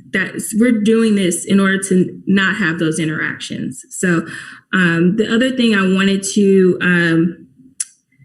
mention is community engagement. So, earlier I asked about, the community engagement budget, how is that funded? How is that structured? And it's staff time. It's armed response staff time to do community engagement when it should be engaging with the community and people feeling comfortable to engage with the city in a way that doesn't have an armed officer there for that engagement. And so I know that we're looking at the two community engagement entities to help out with our understanding our neighborhoods and understanding their needs. We're looking at the budgetary participatory process for it to be split into 10. I feel like there should be 10 people. I think there should be at least one person for portions of the community, for them to have that community ambassador, for them to, tell them, hey, this is what's going on in my neighborhood. What are some things we can do where I don't have to necessarily call 911? What are some other things we can do? And I think that is what we should be looking at in terms of community engagement. So that's just something that I hope we can consider. Then also for accountability, transparency, a lot of the recommendations that I was reviewing, I'm glad there was a review of the CAP program. I would love to see some results of that review sooner rather than later. Seeing what can we do to make that more effective. As far as the community feedback complaint liaison, I think that can be connected to that community engagement person, but also it's not intuitive for a lot of people to email or call their council member when they have a complaint about the police. That's probably the last thing people will want to do. And so, or go through the third party review, a third party organization. I think if we have it more accessible for people, they'll feel more comfortable making those complaints, but also maybe even compliments, saying, hey, this officer, wore their mask today at this event. And I was really concerned that, I've been seeing some people not wearing masks. I saw it today. It doesn't have to be just a complaint, just comment box in terms of phone call, if you want to look at it that way. So I feel like we do need to have something more accessible in order to have the community feel like the police department is working for them. I think that is, yes, the last thing I would say is the budgets in terms of crime investigations. I was disappointed to see that go down, but the rest of the budget was pretty high in terms of police equipment, and wanted to know if this group was looking at anything related to, an inventory of what police are ordering. Is there something that we can look at that is more preventative? And I didn't really see any of that in the report. Is that something that will be reviewed in the future, or part of CAP or something like that? I don't think that this group specifically looked at that as an issue. And so I think that would be sort of equipment purchases, and things like that. That was something that I think the original intent of the CAP was to review, like purchase of new technology, use of new technology, and then also as it comes back to the council for consideration. I think those are we tried to keep the policy innovation work around sort of the biggest issues that were surfacing. Okay. All right. Well, that's all for me. Thank you. Okay. Councilmember Marquez. Thank you. Can you hear me okay? Yes. Okay. I just want to thank every single community member that has been reaching out to us. And I know that a lot of this stemmed from the murder of George Floyd last year, but I think it's important that we reflect and acknowledge the fact that many of these requests came before that. In my experience, they actually started with the death of Augie Gonzalez back in November 2018. And since then, I believe we've had 5 officer-involved shootings, and 3 of which have led in fatality. So we have to, as many of the callers said, name it, call it. It's an issue in our community. And in regard to these policy decisions, my goal is trying to keep everyone safe in our community. Really want to see our police department respond to an incident with the goal of how can I minimize this threat rather than being reactionary and eliminating. I think that's where a lot of this stress and disappointment stems from. Every life is valuable. We want to keep people alive and well. So it's time that we implement change. It has taken a long time to get to this point. I just wish I had a magic wand and there was more respect, more ability to listen, a willingness to come to the table in a meaningful way so we can actually implement action sooner. But these are the parameters that we're facing, given labor contracts, state law, and there are certain restrictions on why it's not as easy to implement these changes. So I do strongly feel that everyone that participated in the innovation workshop, they did their best to come to workable options to implement in a timely manner. And attachment 4 lists 9 of those options, all of which I'm in support of, except for number 7, the internship. I really would encourage my colleagues that we swap that one out with Project 17. That's the complaint and feedback. I like many of the ideas that Councilmember Andrews gave out. I know we obviously kind of have to vet what's the best approach, but for me, our community needs to know that they have a way to share their concerns. And I also agree with her that there's not just concerns in our community. There's a lot of good things happening. And we also need to hear that positive feedback, those positive interactions, the fact that our police department is solving crimes. They are making arrests. They're doing a lot of heavy lifting in our community. And we thank them for that. It's just, we want to move to a better place where we don't lose any lives is our goal here. So that's one thing I'd like to take into consideration. Also agree with many of the comments that have been made in regard to moving the mental health clinician supportive services under fire rather than police.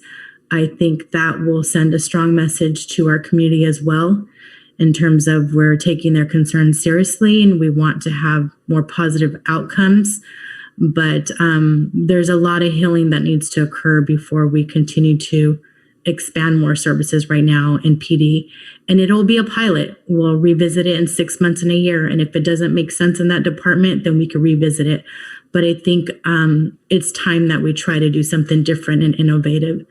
So those would be my suggestions at this time. And I thank everyone for their honesty. And I know these discussions have not been easy. And I'm committed to doing the work to get us to a better place in Hayward. So thank you, everyone, for your comments and your participation. And it's not perfect, but we are honestly trying to get to a better place. And we need that support of everyone to get there. So please continue to be patient with us.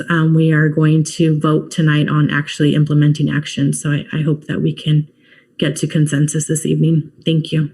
And I am wondering if you want to make... I will ask to amend the resolution to swap out project number 7 with 17. And then also a caveat that the mental health, I think it's in like 3 or 4 sections, to have that report and be under the division of the fire department. I'm sorry, that last one was in relation to which one number? There are several projects that have the mental health component. It should be, okay. Yeah. Well, okay. So can I speak to the one about the reporting structure? Sure. There is Dr. Emily Young is going to be we need to have a mental health professional supervising the mental health staff. That is one of the requirements of implementing some of these ideas. But she's still going to have reporting responsibilities from staff in the police department. What we are planning to do for the pilot program is have her report to the fire department and the fire chief to work on. So that's already in the works. And so that's in terms of the organizational structure. You said she's going to report to who? The fire chief. Okay. Dr. Emily Young and her team. Well, the team that is going to be working on these projects. The other team is a different scope of work. So for the pilot projects and for this work. And then I think at the end of the pilot program, then we evaluate what the long-term organizational structure should look like. So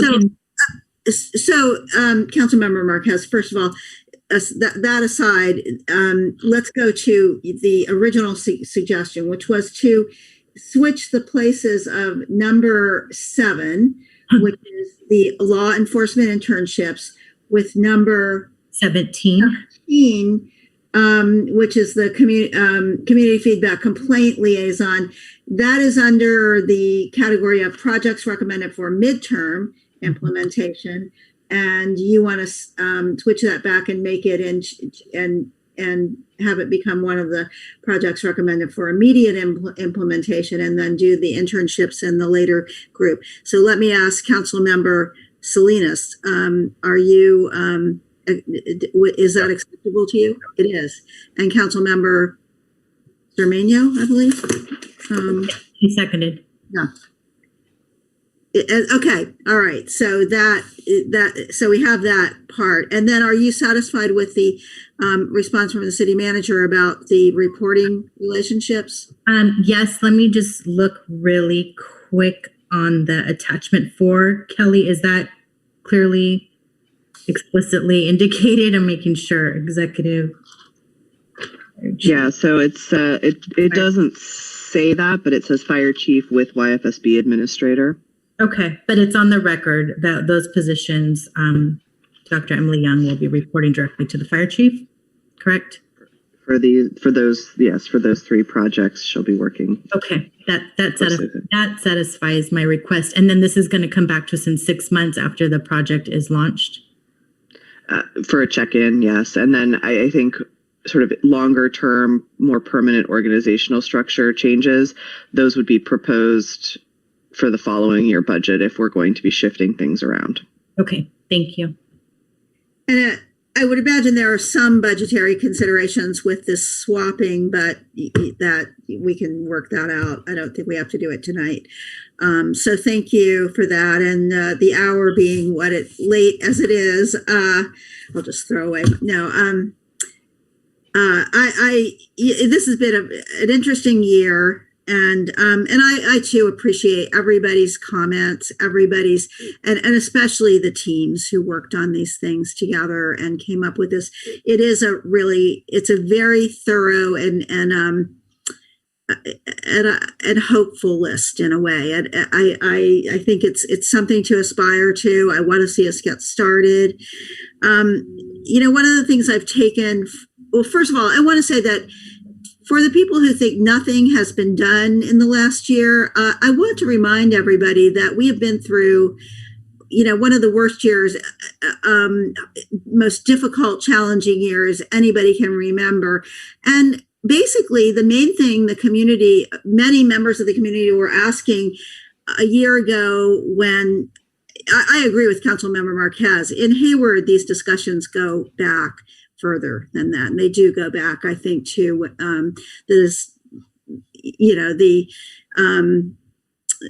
Augie Gonzalez incident and the discussions we started having then.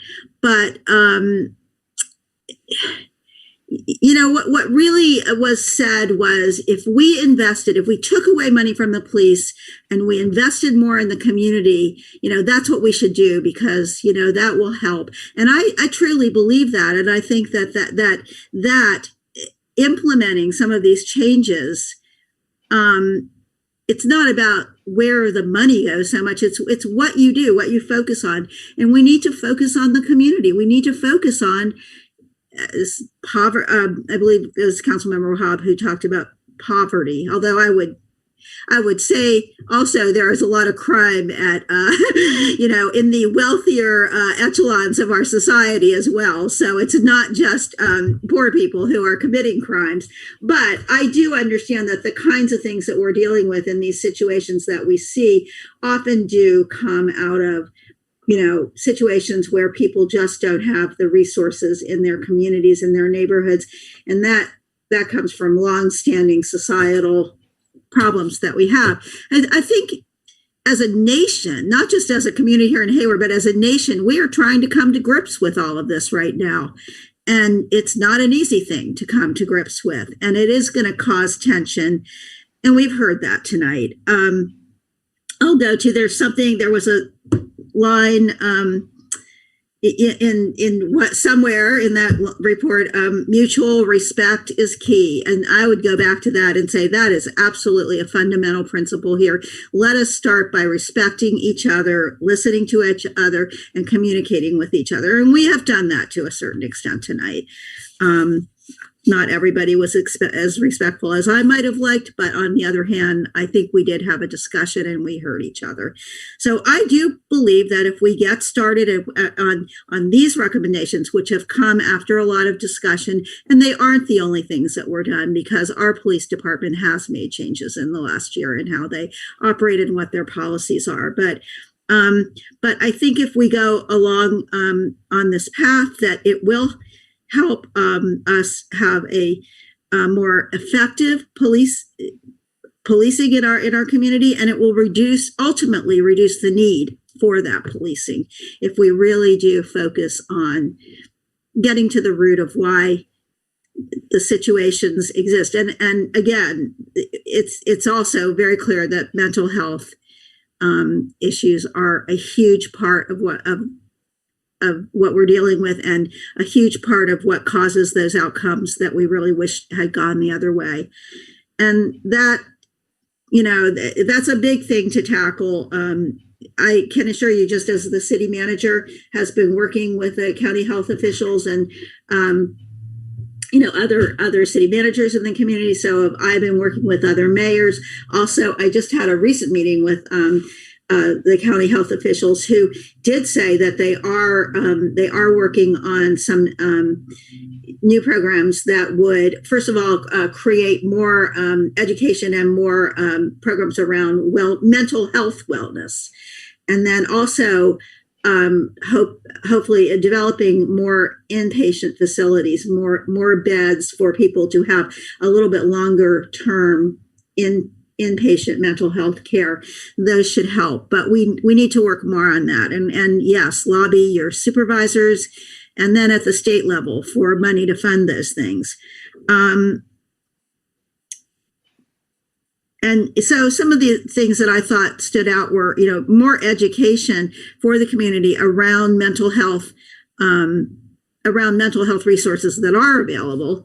And I'd like to, and someone mentioned the COVID example of how we had a COVID page. And so I think that's something I'd like to see our communications staff work on separately. If we could, get more on our website about where you can go for mental health. I would say that fire, being more in the healthcare realm it would be important that they play a strong role in us providing these services. And then I think some of the recommendations at the end that are, the two of them that stand out to me are that we should really start working on are the restorative justice element. I think that will help a lot in restorative justice means, you kind of like pay for what you've done by making it right again in the community, and just the act of doing, that's my understanding, and that just the act of doing that can really help, I think could really help people, understand and perhaps go on to, to have more productive lives. And then the other one is the community advisory panel. We do need to really look at that and how that can be transformed into something stronger and something maybe more community-based and having more say. And so, I mean, I applaud the members who are there now, and the chief has been working with them, and I think that they should play a key role in how that changes. That doesn't have to be one of these. So with that, I will just, yes. So I do support the motion, and the motion has been amended to get going. And as I said, the hour is late. So I will now ask. Mayor, Councilmember Andrews and I have a comment. Yes, I see that. Okay. If you keep it short, okay, both of you. Thank you. Okay, go ahead. Angela, you go first. You're first in line. Oh, okay. I was just wondering if there would be a friendly amendment to do the mental health resource page sooner rather than later, if that can be. Yeah, I think would you both accept that? That's really something, and that would be in the communications, community and media relations department, I believe, which isn't all that heavily involved in this right now. Madam City Manager, is that something you would? Yeah, let me talk with the staff team. I think we can maybe leverage some other resources.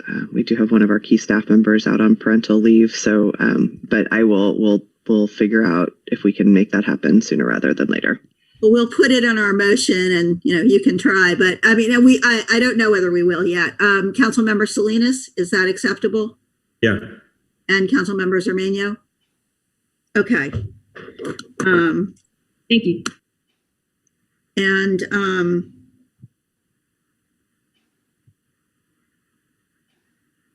so my comments now? Yeah, yes. Oh, that's right. That's right. Yeah. Councilmember Wahab. I'll definitely make it quick. I shared my concerns and my criticisms, and I just want to make it very clear to the public that, one of the things, and also staff and so forth, is that we are to share our concerns, our frustrations as to what we like in regards to policy, and the discourse we've had, and some of the changes that we've had just right now in the last hour or so. That is how we make policy a lot better, and meeting of the minds, if you will. I will say that I genuinely appreciate again all the public comments that were made over the course of a year, if not more. And Mayor, to your point, I know since I've been elected, we have definitely focused on public safety, sometimes more focused, sometimes less focused, but we have been working on it. And like I said, I think we have a long ways to go. It's been an industry that we have, largely not been able to look at as deeply as we'd like. I do want to say that I'm really, really looking forward to kind of the mental health project. I know that was something that I specifically wanted regarding how we handle mental health and some of the, engagement that we have with mental health issues, as well as housing. So that's incredibly appreciative, and as well as the community options and the community services, just the property crimes, things like that. I will share that my biggest concern is to have PD be able to address the crime that is happening, investigate the crime that is happening, solve the crimes that are happening in the city of Hayward. I think that, I really appreciate Captain Matthews' comments today. And I think sometimes the public is not aware of some of the conversations that are happening in the background. I know, for example, myself, I have met with the Police Officers Association, the Fire Labor Union, as well as... Are you going to wrap? Yeah, it'll be quick, yeah. And SEIU. And they were incredibly open to some of the comments and feedback. And I know that's not very public for everybody else, but their job is critical. It is incredibly important. And I just want to thank council, specifically the Budget and Finance Committee, Mayor, yourself, and Councilmember Lamnin, as we've kind of worked on this significantly, and all the comments that were made. So we are one community, and the goal is to make public safety for all. So thank you. Yeah, and I think I didn't finish my thought about what we've been doing in the last year. What we've been doing in the last year is really caring for this community and helping it through one of the most difficult periods the world has gone through. And that, we won't ever, any of us, know how much that truly has helped and how many lives that may have saved, how many police incidents, because we have been trying to help our community deal with this horrible pandemic. So again, I just think that we are working toward goals that we may never achieve, but you can make progress. And with that, yes, and I see that she has turned her camera off. She's weird.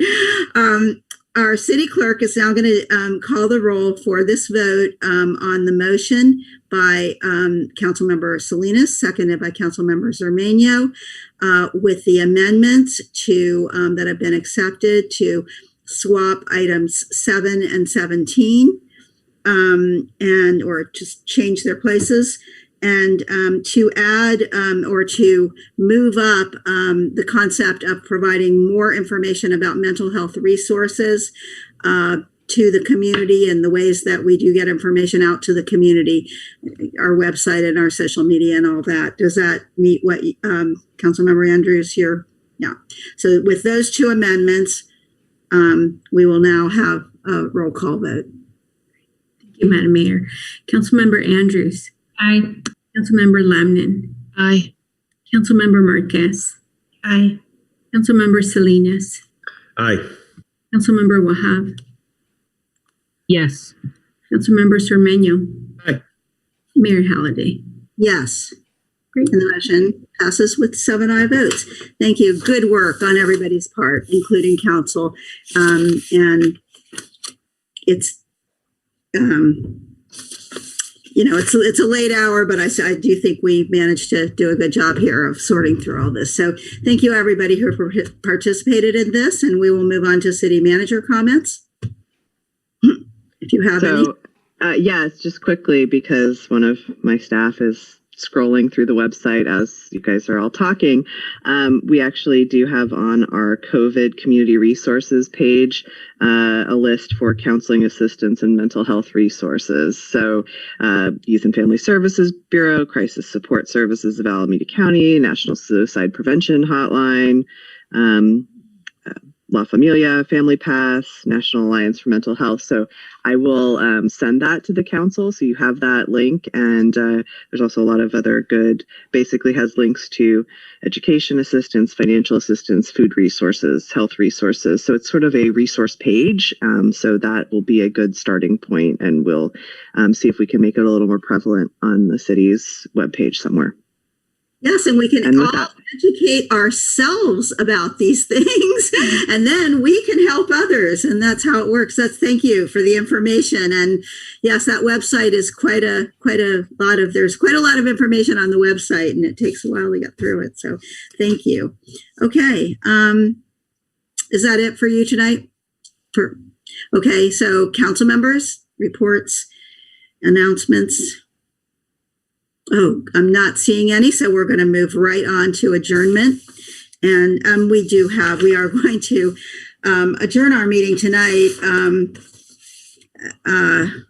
interestingly, in memory of one of our former police officers who passed away on April 29th of this year. He had retired from HPD. This is Aaron Ranolfson.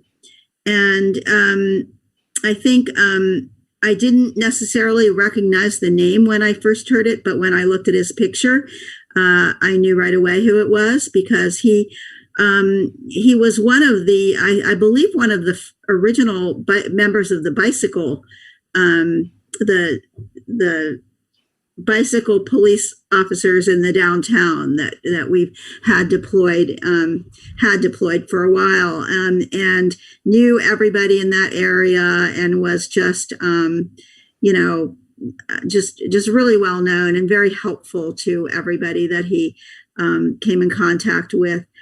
He is heavily involved in community policing efforts throughout the department.